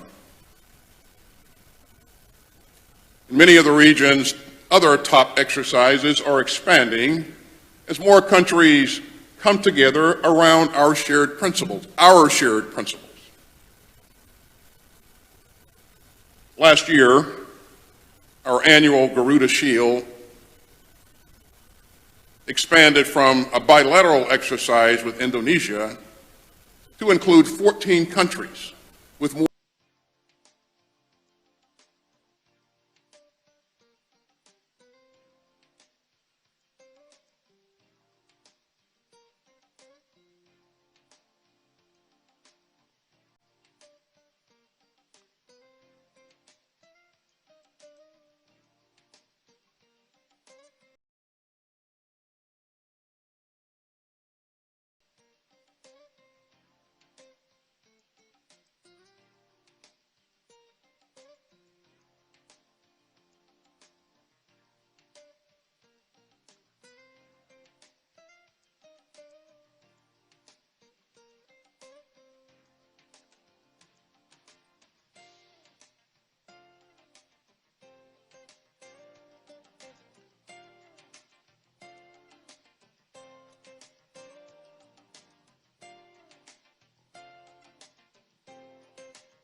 Ladies and gentlemen, our program will be commencing shortly. We invite you now to take your seats in the ballroom and switch your communication devices to the silent mode. Thank you.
Ladies and gentlemen, our program will be commencing shortly. We invite you now to take your seats in the ballroom and switch your communication devices to the silent mode. Thank you.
very good lunch and are looking forward to our fourth plenary session, the last of the day, which is beginning shortly on Asia's evolving maritime security order.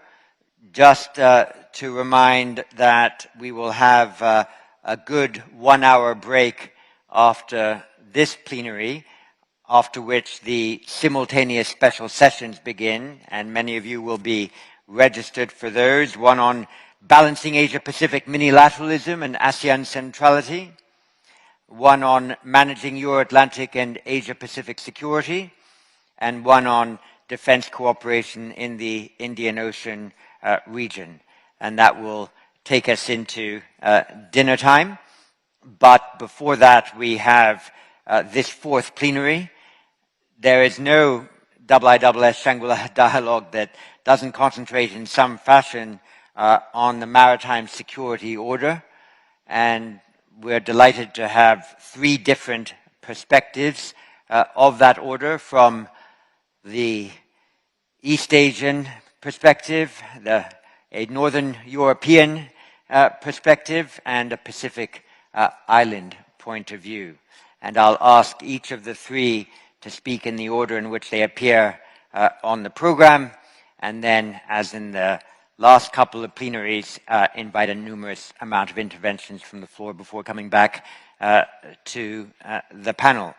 We have a splendid, if I might use the phrase, special relationship with Japan. The IISS has worked with Japan virtually from the first year of its creation in 1958. We will soon produce an Adelphi book that charts the special relationship we developed with Japan. For about 20 years, there were senior and rising diplomats from the Gaimosho that came as visiting fellows to the IISS. We've been delighted to have had two Japanese prime ministers deliver keynote addresses at the Shangri-La Dialogue, and a few years ago we got tremendous support from Tokyo to establish a Japan chair at the IISS to provide an international perspective on questions of defense and security of interest to Japan, and help to ensure that the rest of the world had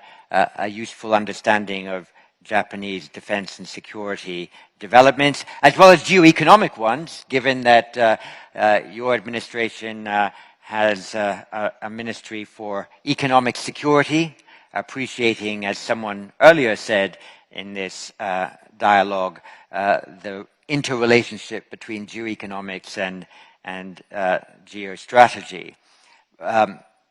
Sweden, we can also count on having had a very long-standing relationship. When Carl Bildt was Foreign Minister of Sweden, we hosted a major ISS members conference in Sweden. We've had many researchers and analysts from Sweden in the IISS ecosystem. And so for us, it's really excellent that we have Mr. Pal Johnson, the Minister for Defense of Sweden, with us today, a country that is waiting to see if in the next 5 or 6 weeks it is able formally to join the NATO alliance, having abandoned 200 years of formal military non-alignment, faced with the challenges on its frontiers that so many are now seeing. And for the second year in a row, we have a senior representation from the important Pacific Island state of Fiji, Piotiko Dwada, the Minister for Home Affairs and Immigration. In the conversation we had just earlier before this plenary began, I promised him that we would work more widely with the Pacific Island states to ensure that a stronger cohort of them were present here at the Shangri-La Dialogue. And in fact, we are hoping at the IISS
and cooperation and harmony in others. In 2009, when I last spoke here, the threat posed by non-state actors was the imminent challenge to the world.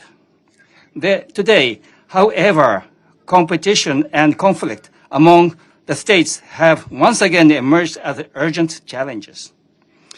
In the Indo-Pacific region, there are ongoing unilateral attempts to change the status quo by force or coercion, particularly in the maritime.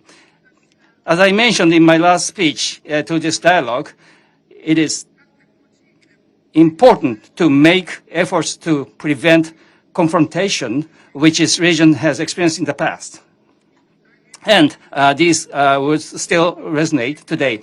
To prevent confrontation in the Indo-Pacific region and to uphold the free and open international order based on the rule of law, we must not only make efforts to dissuade unilateral attempts to change the status quo by force or coercion, but also enhance communication in order to avoid misunderstanding and miscalculation and to promote confidence building through dialogue.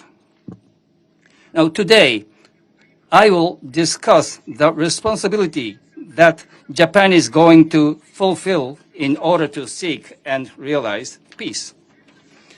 Right, aspiring peace, countless people have made great sacrifice and diligently worked over generations to create international order based on the rule of law. Russia's aggression against Ukraine is a violation of international law and outrageous act that shakes the very foundation of the international order based on the rule of law built by our predecessors. If we tolerate or turn blind eyes to this aggression, it will be send the wrong message that unilateral changes to the status quo by force will be accepted or not to be opposed in other regions as well. The international community is now being challenged, being called upon, to unite in order to champion international principles and shared values. Russia's aggression against Ukraine provides us with various lessons. A particular crucial one is the importance of preventing confrontation. It's been more than a year since the start of Russia's aggression against Ukraine. Every day, we are still facing their situation in Ukraine. We must acknowledge this reality. If a unilateral change to the status quo by force is attempted and aggression occurs, it would lead to prolonged war that will deprive prosperity which could have been enjoyed by all, and opportunities for international cooperation to address global challenges. And above all, the lives of those meant to carry out our future generations. It is evident from the history of this region overcoming hardship, the significant time and effort would be required for the post-war construction. To avoid repeating this era, it is essential for us to stand united and make concerted efforts region. Another lesson we must learn is the importance of a free and open international order based on the rules of law in the maritime domain. Russia's blockade of the Black Sea and attacks on the port of, including Odessa, have led to an energy and food crisis and brought about significant global impact. Because sea lanes are arteries that sustain the world, in order to protect people's safety and livelihood, sea lanes must be free, open, and stable. In the Indo-Pacific region, and particularly in the maritime domain, upon which our shared peace and prosperities are founded, the existing international order based on the rule of the law is facing various challenges. This situation raises mistrust and concerns that unilateral changes to the status quo by force or coercion may be just around the corner. For instance, the normalization of coercive military action involving ballistic missile launches and repeated intrusion into territorial sea by foreign government vessels infringe on free, open, and stable sea. In particular, the East China Sea and the South China Sea unilateral change to the status quo by force or coercion, and further attempts are advancing, which is based on their assertion that are incompatible with the existing international order. Moreover, the use of the influence acquired through the economic coercion and through the development finance with lacking transparency and fairness can be seen affecting coastal countries at sea lanes. Additionally, in the underwater domains, such as regarding undersea cable, risks including human errors or international destruction are becoming apparent. In order to address the challenging security environment, Japan newly formulated its National Security Strategy, National Defense Strategy, and Defense Build-Up Program last December. Under these strategic documents, we aim to prevent confrontation and uphold a free and open international order based on the rule of law. As the Shangri-La Dialogue is valued as an important platform for defense diplomacy by the IISS, diplomatic efforts among defense authorities become a crucial component for peace and stability of the international society. In order to contribute to diplomatic efforts by will proactively promote diplomatic efforts in defense sphere for peace among defense authorities of each country and fundamentally enhance its own defense capabilities. In any situation, diplomatic efforts should be pursued first. In Japan's Ministry of Defense will strengthen cooperation with our ally and like-minded countries, as well as enhance communications and promote confidence building, including with countries posing challenges to regional stability. Firstly, while keeping in mind the possibility of contingencies, Japan will increase cooperation and collaboration with our ally and like-minded countries to enhance global bonds of solidarity. This naturally includes further strengthening the deterrence and response capabilities of the Japan-US alliance. Furthermore, Japan will expand bilateral and multilateral cooperation and exchanges in various fields, taking into consideration the characteristics of the region and circumstances of each country. And in particular, Japan proactively support the improvement of security capabilities of like-minded countries. In order to promote maritime security, a pillar of Japan's free and open Indo-Pacific efforts will be made through the newly established official security assistance as well as through existing initiatives including capacity building assistance and transfer of defense equipment technology. Japan believes that enhancing bonds of solidarity with our ally and like-minded countries will deter attempts to unilaterally change the status quo by force or coercion, and will also promote the pursuit of peaceful resolutions with other countries that are posing challenges to regional stability.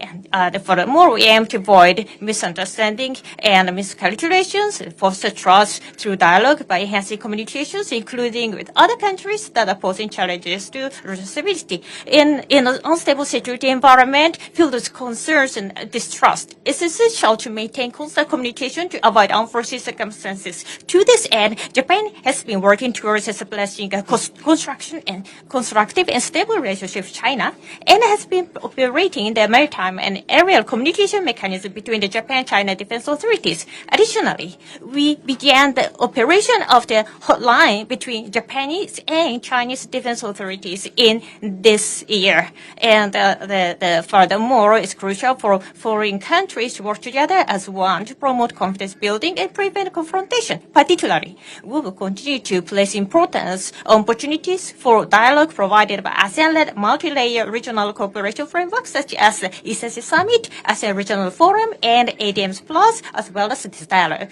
commemorating 20 events. This initiative likely seeks peace with inclusiveness encompassing all countries. Not to mention, Japan needs to fundamentally reinforce its defense capabilities. This effort aims to improve the deterrence capacity to the region in concert with all the ally and like-minded countries, and intends to deter challenges the existing international order based on the rule of the law. This will be done within the purview of international law, will adhere to the basic the precepts of maintaining an exclusively defense-oriented policy, and does not aim to establish military power that poses threat to other countries.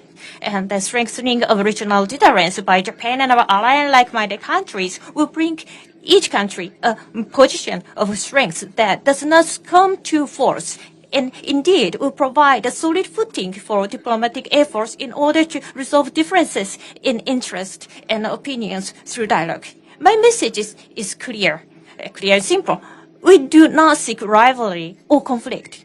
As a nation that genuinely desire peace, we aim to enhance our own and regional deterrence capabilities and promote the resolution to differences in interests and opinions through dialogue. Through these efforts, we aim to prevent confrontation as we experienced in the past in this region and uphold a free and open international order based on the rule of law. At this significant juncture in the history, we must not become despondent. Let us create an era where the year of 2023 will be called as a turning point towards a world of cooperation and harmony, and pass it on to the future generations. Thank you for your attention.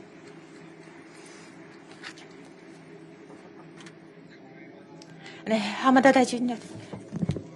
Particularly for outlining how you are intending to improve your deterrence and responsive capabilities. That naturally requires an increase in defense expenditure.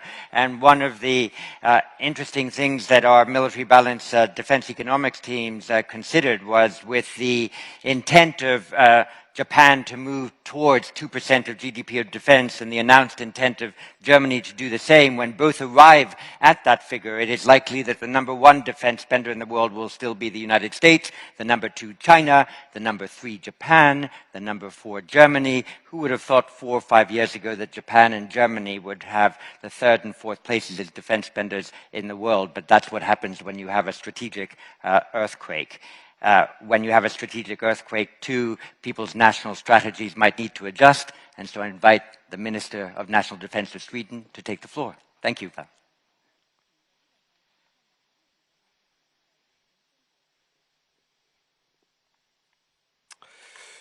Your Excellencies, distinguished guests, ladies and gentlemen, it's a great honor and a great privilege to be attending my first Shangri-La dialogue and to do it in such a distinguished panel. So I greatly appreciate that opportunity.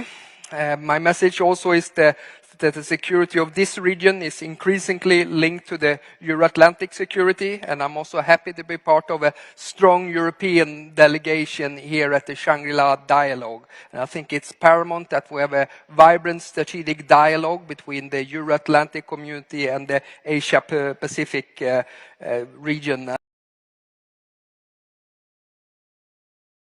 For Sweden, this is indeed a special time, and it's a defining time. We are currently holding the EU presidency, the EU Council presidency, and we are on the threshold, hopefully, of becoming a full-fledged member of the alliance. And as Dr. Shipman said, this is a rupture of 200 years of military non-alignment and neutrality. I always say there are two defining dates why we made this step. The first is on the 17th of December 2021, when Foreign Minister Lavrov presented a legally binding treaty stating there would be no further NATO enlargements to the east, and that Sweden and Finland would not be allowed to join NATO. That was blatantly stating that Sweden and Finland would be part of Russia's sphere of interest. That was totally unacceptable for us. The second date that is paramount to understand why Sweden made the choice also to join NATO is on the 24th of February 2022. Then, of course, it was rampantly clear for us two things. Russia is willing to take greater political and military risk than many thought would be likely. The second aspect of why we took that decision is, for us, it was clear that NATO supports its partners, but it defends its allies. We looked at Ukraine, of course, who was also a partner to NATO, but if you're not part of Article 5 and NATO's common defense planning, you don't have the same kind of protection as if you're a full-fledged member of the alliance. I just want to say that as in reference also to our big rupture right now on being on the verge of joining NATO. Now, the global threat landscape is shaped by increased great power competition and rising tension, both regionally and globally. Basic norms such as rule of law, respect for human rights, free trade are also under increasing pressure. The same also applies to the rules-based international order that was established after the Second World War. The EU and the Asia-Pacific are closely linked, both politically and economically, given the interdependence of the economies and their many common global challenges.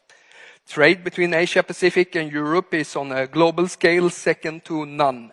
Asia-Pacific also includes 4 of the EU's 10 largest trading partners. Sweden alone have more than 300 companies operating here in Singapore, for example. With this important for EU trade. This includes, of course, also the Strait of Malacca and the South China Sea. The mutual dependency between the Euro-Atlantic and the Asia-Pacific areas entails both opportunities, but this also means that we have to pay close attention to a broad spectrum of risk, from conflicts to supply line chain disruption. The brutal Russian invasion of Ukraine and Russia's imperial ambition to expand its spheres of influence is closely followed here also in Asia-Pacific. And let me say that Sweden has been very committed to the territorial integrity and freedom of Ukraine. We have made decisions to provide tanks, to provide infantry fighting vehicles, artillery system, and air defense systems to Ukraine. And when we do that because we also invest into our own security. Because supporting Ukraine is also investing in the rules-based world order. And for us, being a small country and a trading country, the rules-based order is very important for us. Earlier today, we heard Secretary Austin outline the important relations between the United States and its allies in the Asia-Pacific. It will make its mark on the security dynamics between our regions. The state of the Asia-Pacific is evolving more maritime security order, is the reflection of the global security situation. That requires cooperation and unity around defending the rules-based international order. The problems we see today are systemic and they will be with us for the long haul, but the problems can be managed and they can be mitigated if we act decisively and in concert. I think that the watchword to work must be unity, cooperation, and having a long-term perspective. Upholding the rules-based order is also the key when it comes to the maritime domain. I represent a country with an open economy, heavily dependent on trade and connectivity. And Sweden is a firm supporter of the law of the sea, the principle of the freedom of the sea, and in particular the freedom of navigation. Today, the freedom of navigation is being challenged in the Black Sea, in the parallel since the end of the Cold War. UNCLOS is a cornerstone to the international rules-based order of the oceans and the seas. The convention provides predictability and a basis for the peaceful use of the oceans, maritime security, and international cooperation and friendly relations among nations. The EU's maritime security is currently being updated and expected to be finalized soon. The strategy will include proposals for joint efforts for the protection of critical infrastructure at sea. Some of the EU's fundamental interests are focused on ensuring resilience and protection of critical maritime infrastructure, and that's both onshore and offshore. A number of risks and threats should be addressed. This includes the effects of climate change, foreign direct investment. This could be done by promoting information exchange and surveillance of critical maritime infrastructure, including undersea cables, as well as on ships and port security. We are all dependent on marine infrastructure on the seabed. Our houses are heated or cooled by energy from the pipelines. Our electricity passes cables on the seabed, and our access to the internet relies on signal cables on bottom of the sea. These resources are difficult to protect, not at least due to the vast distances of the ocean. The sabotage of Nord Stream 1 and 2 pipeline in the Baltic Sea in 2022 made clear that we need to step up work on protecting infrastructure in the maritime domain. This is of utmost importance, but at the same time also very difficult to do. An incident in one country's maritime domain highly affects the other countries around the globe. In the work to increase the protection and surveillance of maritime infrastructure, and understanding of all the movements at sea is crucial. For this, I think it's really crucial that we enhance maritime domain awareness, and I think that's the key. Given the distances, the challenging environment, and the transnational nature of the threat, it's crucial that the countries work together to successfully handle maritime security. A good example of that is the Horn of Africa, where several multinational constellations counter threats, such as piracy at sea.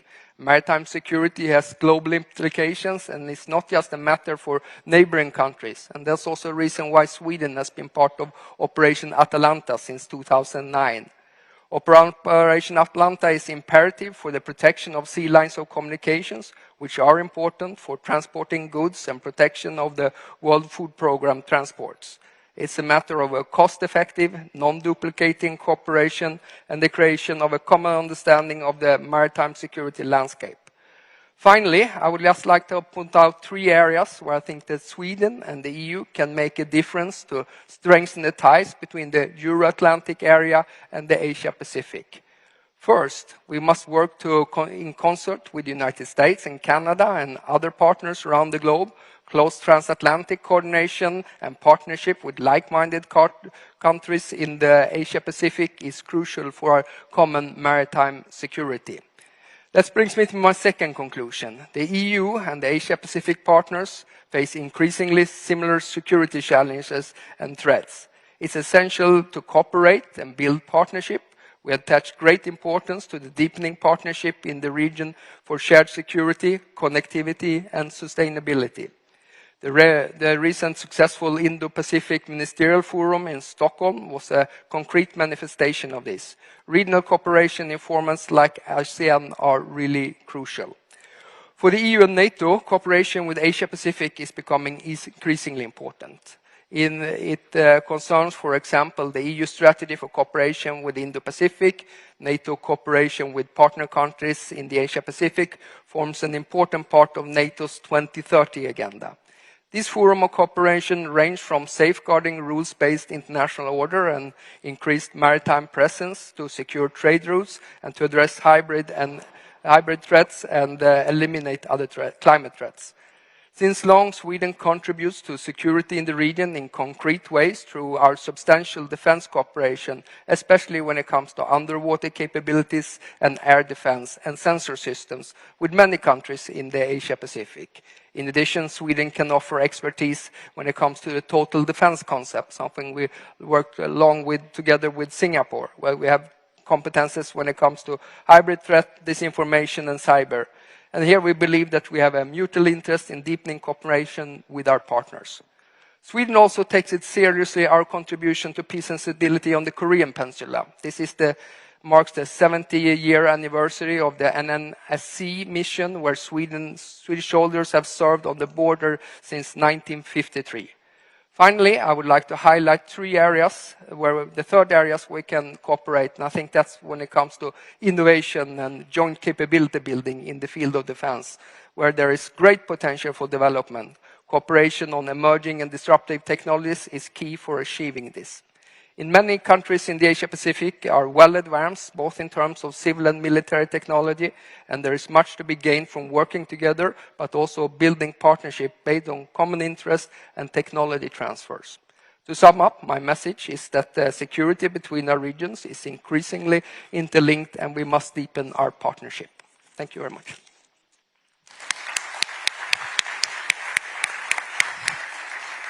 Minister, thank you very much. And I would just pick out of your very comprehensive assessment of the security landscape and Sweden's approach to it, the emphasis you placed on the need to secure undersea telecommunications cables and undersea energy pipelines.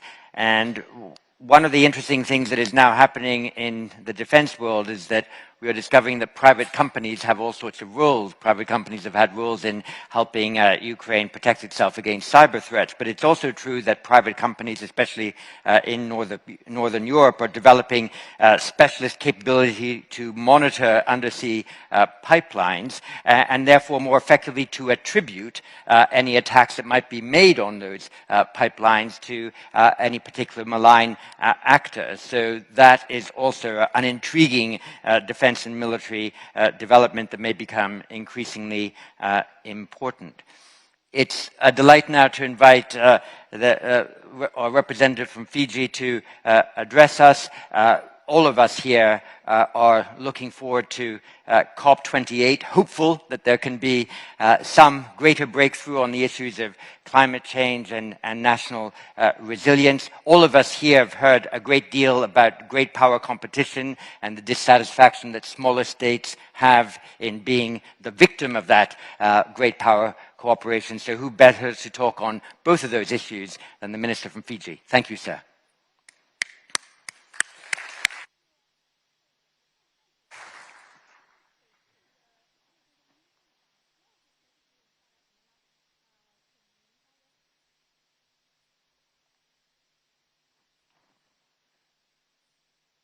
And a very good afternoon to you all. Distinguished leaders, government ministers, senior officials. I thank Director General Dr. John Chipman for the excellent meeting this plenary. Also to the previous speakers, and an absolute pleasure to share this forum with you both. Thank you. First and foremost, I offer my appreciation to the organizers, the host of this dialogue, for the invitation to speak on this plenary and to offer my thoughts regarding the topic. I was asked to speak about the evolving maritime security order in the Asia Pacific. First, may I ask, maritime security for who? Naturally, as a Fijian, I care most about our home, the Blue Pacific. So how do changes in the maritime security of the Blue Pacific risk the safety and the security of all our people? The desire to prosper, to enjoy family life, and of course, live with security are values that we all share. To this end, the protection and safety and security of our people is paramount. In November 2022, the world population reached 8 billion people, and 60% of the population are in the Blue Pacific region. This population growth impacts resources and on socio-economic development and also on security. We in the Pacific are an ocean people. Our food and economic security is irreducibly tied to our maritime security. As small players in the global system, but large ocean states in our right, we envision our Blue Pacific to be a zone of peace. Our ocean are the maritime highway through which nearly 2/3 of the world's trade transits. The well-being of all countries is dependent on goods and commodities flowing freely, safely, and unhindered across our Blue Pacific, connecting countries for all of our communities. However, our fish stocks are rapidly disappearing. Our coral reefs are dying, and natural ecosystems are sustaining long-term damages driven by illegal fishing, environmental biodiversity degradation, related to climate change. Prime Minister Albanese commended this forum as an opportunity for constructive but frank discussion. He said that the prosperity and security of our region is a collective responsibility. I could not agree more. Indeed, when the Blue Pacific is secure and sustainable, we make an outsized contribution to the collective security of all of our planet. Securitizing and maintaining peace for our ocean wealth guarantees our commonwealth. As the Prime Minister said, this task must be a collective responsibility, our current obligation to return to our people their future prosperity. The marine resources are what we share. The sea is not only a major contributor to the global economy, it sustains the daily livelihoods of the world's people. As mentioned by Prime Minister Albanese in his keynote address, Fiji is also thankful that our Pacific Islands Forum is unified. This unity is a precondition for dialogue, and such dialogue is precondition for collective security. For many years, Fiji and other Pacific Island nations have advocated at global platforms about the challenges that we are facing.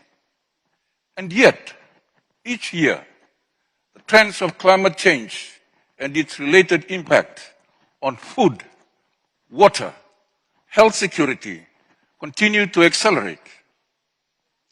Fiji and the Pacific are thankful for those nations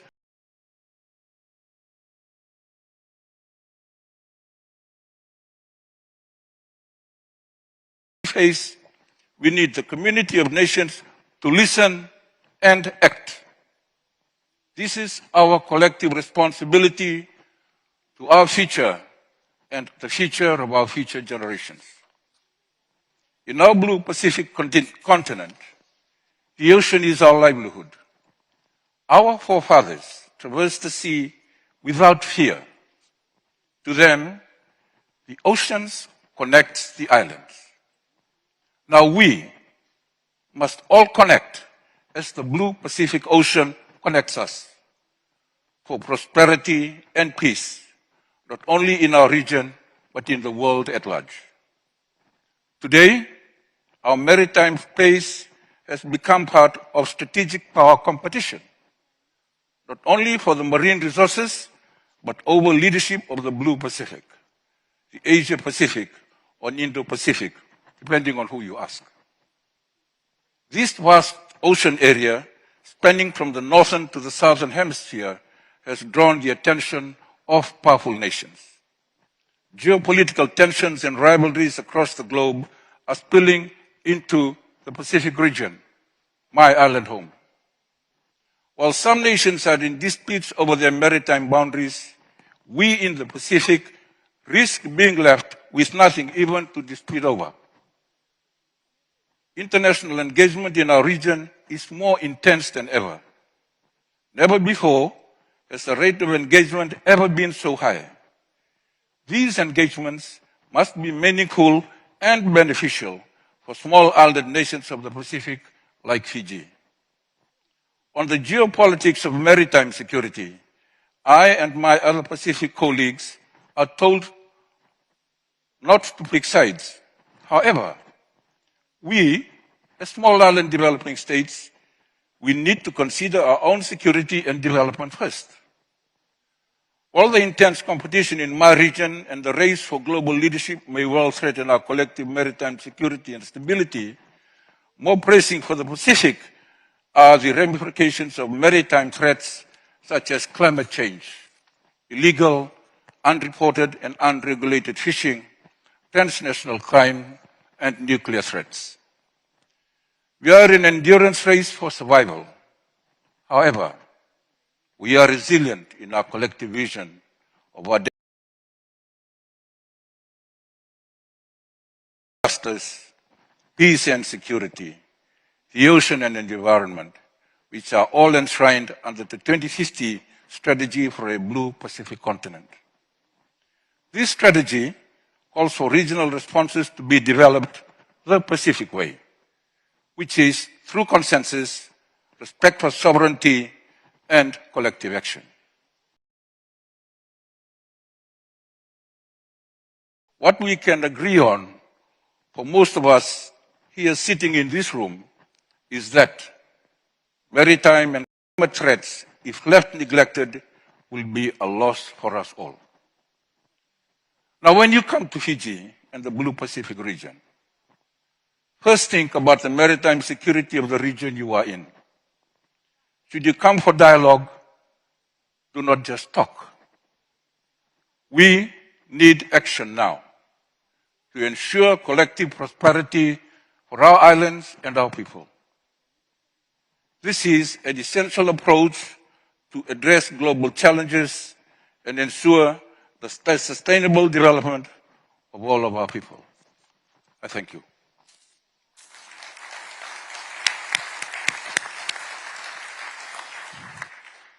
Thank you very much, Pio Tikondo Andoan, for that statement, and particularly for your penultimate appeal. Should you come for dialogue, please don't just talk, and we'll do our best to try to translate good talk into constructive action. I'll take about 8 or 9 interventions from the floor, and then we'll come back for each of our panelists to respond to those. I hope it isn't too solipsistic to ask first our IISS Japan chair, Robert Ward, to ask the first question. Thank you, Robert. Thank you, John. 2 questions, if I may, for Minister Hamada. The first is, in Japan's new national security strategy, there was a strong emphasis on strengthening Japan's defense industrial base. Where do you see the immediate priorities for achieving this, with particular reference perhaps to Japan's defense firms? And second, given the welcome recent improvement in Japan-ROK relations, where do you see the most productive areas for bilateral cooperation in the area of security? Thank you. Thank you very much. And from Singapore. Is for Minister Hamada as well.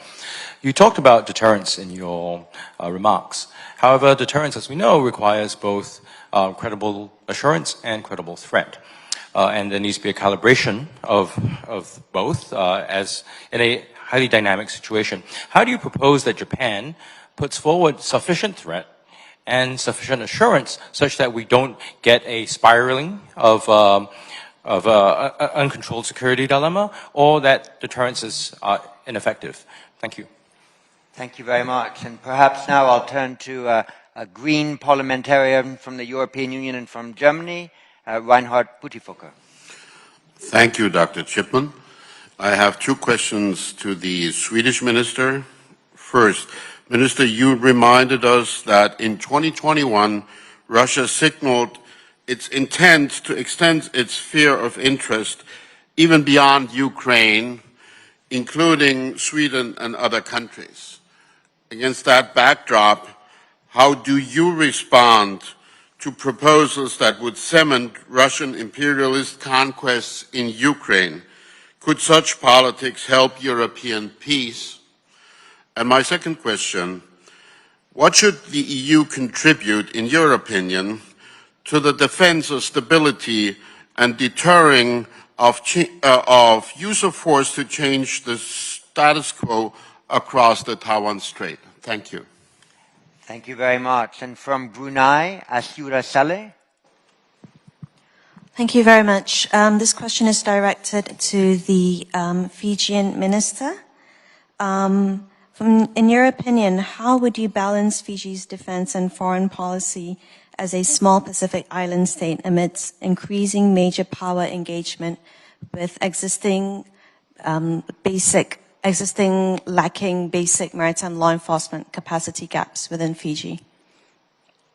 Thank you very much. And from China, Daipeng Chi.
in 3 minutes is quite a tall order. But let me start with Ukraine, and we stand by Ukraine's territorial integrity and its unviolated borders going back to 1991. Everybody wants peace, but no one wants. In 3 minutes is quite a tall order. But let me start with Ukraine, and we stand by Ukraine's territorial integrity and its unviolated borders going back to 1991. Everybody order. But let me start with Ukraine, and we stand by Ukraine's territorial integrity and its unviolated borders going back to 1991. Everybody defend the indefendable war. This is really a war of choice, not a war of necessity, where moral clarity is crystal clear. So we're standing back. On NATO expansion, I'm not comfortable talking about NATO expansion. I much rather talk about NATO enlargement, because what this is about is what kind of European security order we should have. And I strive for having a European security order where all countries make their sovereign decision by themselves if they want to join EU and NATO. And NATO has never pushed itself on anyone. It didn't push itself on Sweden or Finland or the Baltic state or Poland. It was these states who wanted to join NATO. And I think the bar of a good and free and open Europe is when everybody can decide their own path to security, including if they want to have NATO membership or not. I think that's really crucial. Now, what role can we play in the Asia-Pacific? I was alluding to it before.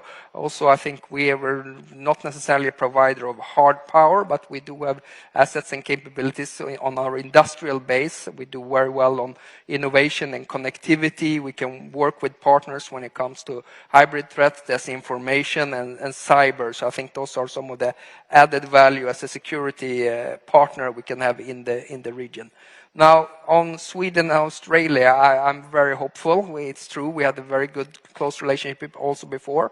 I think the three things that are great with Sweden and Australia was we have a strong people-to-people relationship. I very much also appreciate Australia's strong commitment to supporting Ukraine, its participation in Interflex, providing also military support for Ukraine. And we have, I think, also expanding defense industrial ties as well, which I'm very hopeful for the future. Now, last point as well, since we're running out of time here, but very important.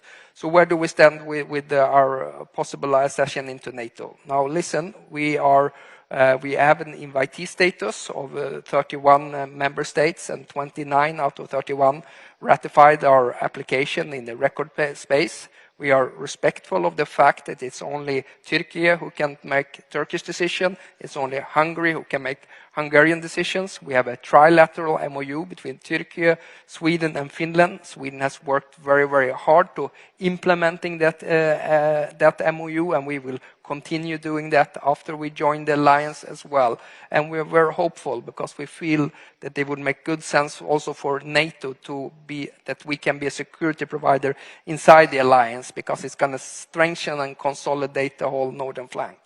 If Russia had one objective with Sweden and Finland, I think it was to keep us outside of NATO. And I always call this unprovoked war that Russia started against Ukraine as the mother of all unintended consequences for Russia's strategic thinking, because it ended up with 1,300 kilometer longer border with NATO. But that's what happened when they tried to limit our freedom of choosing if we should join NATO or not. Of course, then we saw that Russia perceived Sweden to be part of its sphere of influence, and then it would be more sense of urgency for us to join NATO. I'll stop there. Thank you. And if I might add also for the questioner one short thing to read, it would be your Prime Minister's article a few days ago in the Financial Times, when he described one of the results of that trilateral cooperation being a modernization and renovation of your counterterrorism legislation in Sweden that was done respectful of the interests of some of the other countries that were expressing some concerns. And I think it's an interesting article to read. Hamada-san. 大変多くの質問をいただいてしまったので、きちっと全部に答えられるかどうかというのは自信がございませんが。I'm sorry. I'm not sorry. I'm not sure whether I can answer to all the questions because I received so many questions. But I think I have very important question that I definitely have to attend to. So the Fukushima's the wastewater discharge. So how to treat the water that contains the nuclear nuclear the discharge, and I think it's very important so that we share the information. So always that we get the IAEA to check and invite many scientists to check. And we did the assessment of the safety. We confirmed the safety, and with the full understanding, we decided to discharge. And we have been building all these activities, and in order to give you the sense of security and remove all your worries, we'll do our very best. And next is about AI. This is very important and the most important issue right now, I think. And for this matter, that we are still at the starting of the discussion, and we will hear a lot of countries' opinions, and it's very, very important to deepen our discussions on the matters that's seen as a problem. And regarding the AI, we will continue the discussion and want to achieve the resolution to the problems. And next is the defense expenses. So our idea towards security, there are many other issues, many problems in many regions in the world, and the security environment is changing so much. And for Japan to protect ourselves, how much should be in our scope, that we have been always thinking about it with the simulation, and we have built up all the information and summed up all the figures, and then we have announced the amount.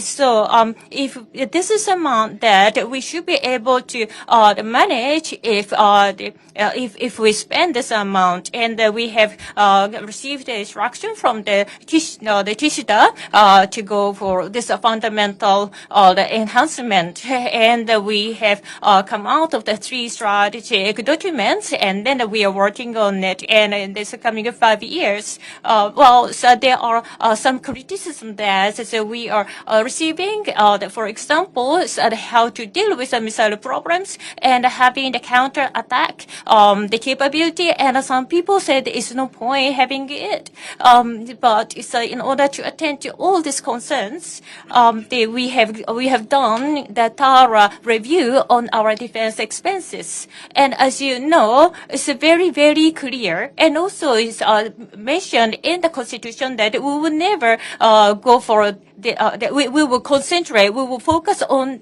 the defense alone, exclusively defense. And we believe that by the diplomatic means, we will strive to resolve the conflicts.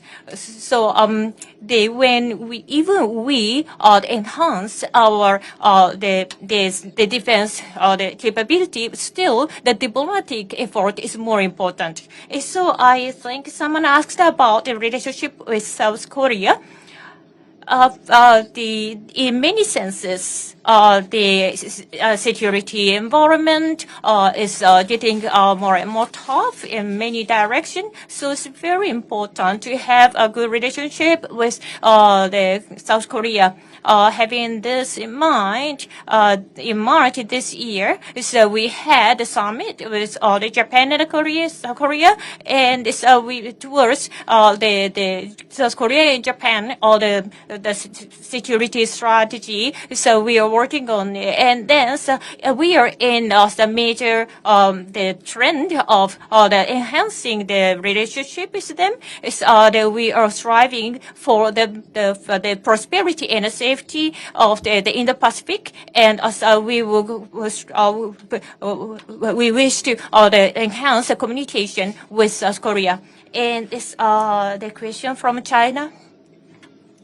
So we are building many collaborative cooperation relationships with many countries, and maybe because of that, the relationship with China is having more tension. But I don't believe so. Each country has its own idea and a value system, and the like-minded countries that share the values cooperate each other, and they could set up the security structure. This type of the cooperation, the relationship is not about fighting. By having this the mechanism, it's very important to have the understanding of each other. And another one is the defense industry. It's for us in the parliament, we are having the discussion, and about the content of the discussion of the defense industry. For us, while we are in, we have a lot of restrictions in exporting our defense industry. And with that as a backdrop, how we are going to nurture our defense industry, and some other drafts are submitted to the parliament, and so there are some support from the companies and the support to the companies, and in the defense industry is saying like if it doesn't benefit, if the industry side is not generate any profit, then how the country should support them. So that we are in the midst of discussions, and I think it's next week we will have some sort of the result in the aircraft carrier. While it's not the aircraft carrier, it's more of the patrol, it's a defense ship, and it's a better version of it. It's something we are building. And so for us, having such things, that we can ensure our safety and security. We have this responsibility to do that. So it's not the aircraft carrier, but having this other defense or the vessel. So we will still strive to ensure the safety and security of this region. So if I missed any question, I'm so sorry. Could I give the last word to Pio Tikondoandoan? Thank you, Dr. Chipman. First of all, I'll try my best to, over the short time that I have, to address the two issues raised to me. The question initially by our friend from Brunei, and of course those matters that you have raised with me, particularly with regards to some initiatives for the small island nations. First of all, let me start by saying the nature of our islands and our states is that we are small island nations. Fiji, which is probably one of the bigger nations of the small islands, we're only 900 people strong. And the other South Pacific island nations are even smaller by way of population. So really, the strength of our islands is in our solidarity. So you would have heard me said earlier that I'm glad that the unity of our region is strong in the Pacific through the South Pacific Forum. And I'm glad for the first time since the beginning of this year, the Forum has come together as one body and one voice to project their concerns across to the rest of the world about what really concerns them and motivates the way that we behave. So, Dr. Chipman, you've been asking me, I asked you the question why there's very limited Pacific presence in this conference here today. So, as you said, invitations were sent out, and perhaps the nations are not here. And that probably speaks for itself. Maybe the relevance of conferences such as this to meet the needs of the Pacific Island nations. Mind you, I was in Papua New Guinea 2 weeks ago. Prime Minister Modi came down, as well as Secretary Blinken, to meet the leaders of the Pacific. And one quite revealing statement was made by the Prime Minister of Papua New Guinea, which is one of the larger nations of the Pacific, is that Papua New Guinea will no longer attend a COP conference. Why? The short answer is because of inaction. Promises, but no delivery. Now, for the benefit of the people that are gathered here, for small island nations, of course, we are big Pacific ocean states. But these oceans that comprise, that make up the larger portion of our size, actually really is our biggest risk also. Once we feed from it, it is also drowning us at the same time because of climate change. So if you see the Pacifics are not, small island nations are not attending individually, it might mean to be telling the rest of the world, maybe it's time for you to pay up. Because we are the recipients of the damages that is caused by a global emission, the heating up of the ozone, and the consequent actions. So, and when we live in a region which is now at the center of geopolitics, and as I said earlier, the world superpowers are flying down to Fiji every day, trying to gauge where we stand in the current conflicts up in the Ukraine. Whilst we sympathize with them, it's happening on the other side of the world, and the issues across the Taiwan Strait. But because we are a region where much of the transactions of the world is happening, the voices of our people are important. But we feel as a Pacific people that we are not being heard.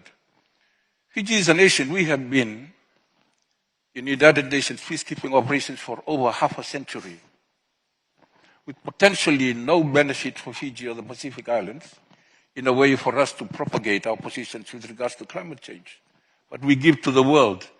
So, as a representative of a small island country and small island states, I'm a small, soft voice, really, in a larger world where there are bigger problems, but our problems are also required to be heard as well. So maybe there needs to be some stronger persuasion and be relevance for our attendance to be, to be equal partners in making the world safer. We're talking about defense of big countries around here. And like I said, this is security for who? We live in the same ocean. We take it completely differently. Our security is our survival, our food. And our lands are getting drowned over by the oceans. Not of our own making, but of others.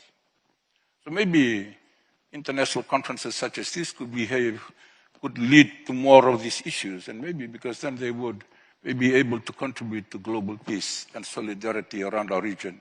And maybe we'll see less of our conflict coming into the future. So I thank you. I'm sorry if that really does not answer most of our questions, but really reflects some of the needs that we have and that we face as small island developing states and how we relate to the superpowers of the world. And so as they say, if elephants make love or fight, the grass still die. So as small island countries, always the consequences are almost similar. So anyway, I thank you. Thank you very much. Well, we will continue our dialogue with you and with others in the Blue Ocean to see if there is a particular event that could concentrate completely on your interests and focus the attention of others on issues other than a great power rivalry in the small island states fora. We are approaching 3:58. We began this morning at 8:35. We promised to conclude by 1600. I'm within 90 seconds of completing on that promise, but I want first of all to ensure two things. First of all, that you take a very good refreshment break over the next hour and that you distribute yourselves as you like, as between the three simultaneous special sessions that begin at 5 p.m. But before you do that, please thank our three panelists for their tremendous presentations and their contribution to the dialogue.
more than 4,000 troops.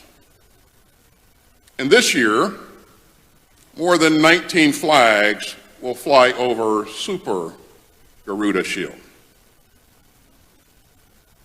Next month, Exercise Talisman Sabre with Australia will bring 14 countries together.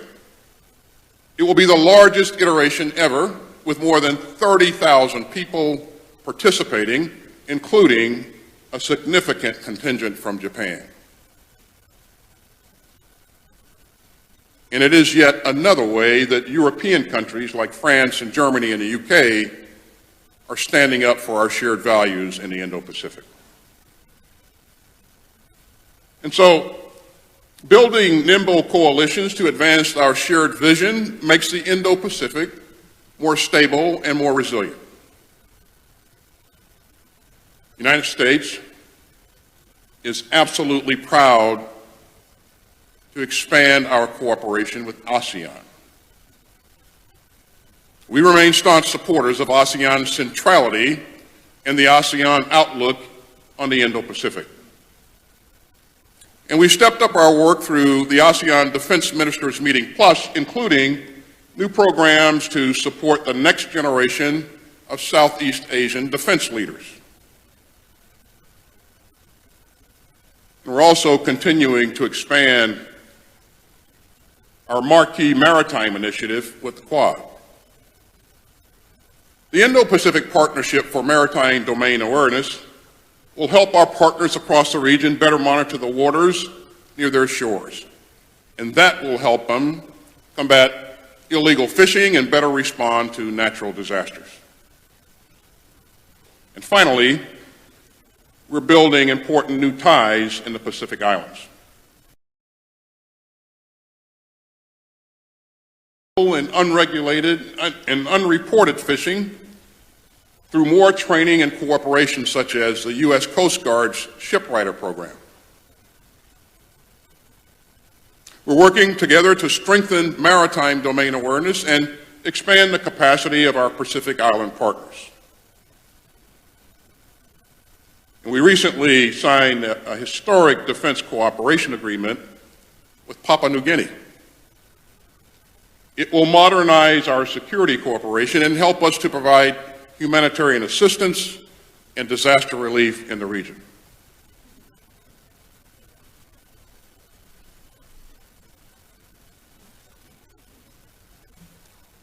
And so, ladies and gentlemen, our work together has made this region stronger and safer.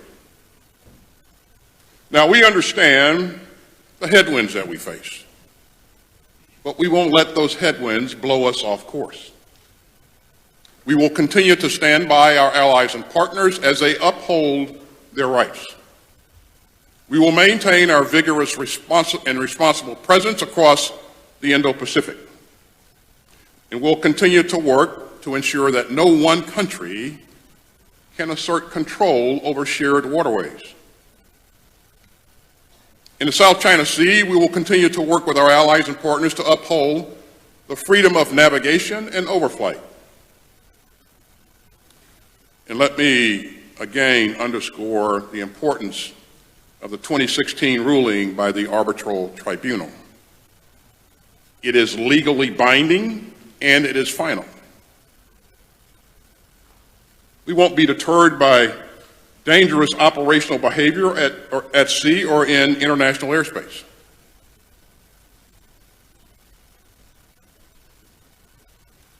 The People's Republic of China continues to conduct an alarming number of risky intercepts of U.S.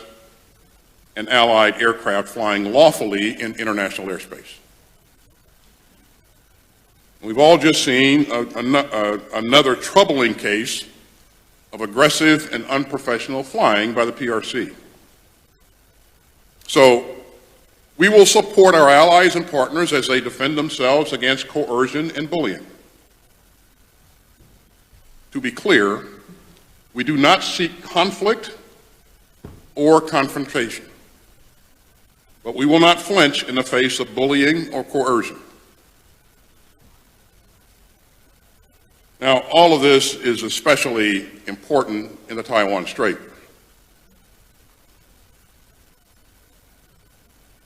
I also like to be clear about another point.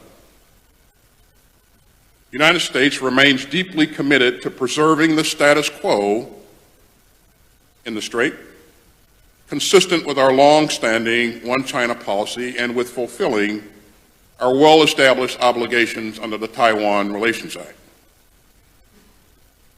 Our policy is constant and firm. It is held true across U.S. administrations, and we will continue to categorically oppose unilateral changes to the status quo from either side. I'll also highlight that conflict is neither unilateral changes to the status quo from either side.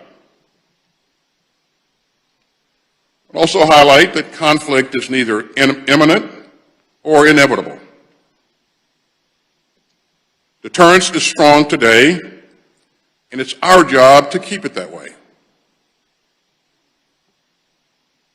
You know, the whole world has a stake in maintaining peace and stability in the Taiwan Strait. The whole world.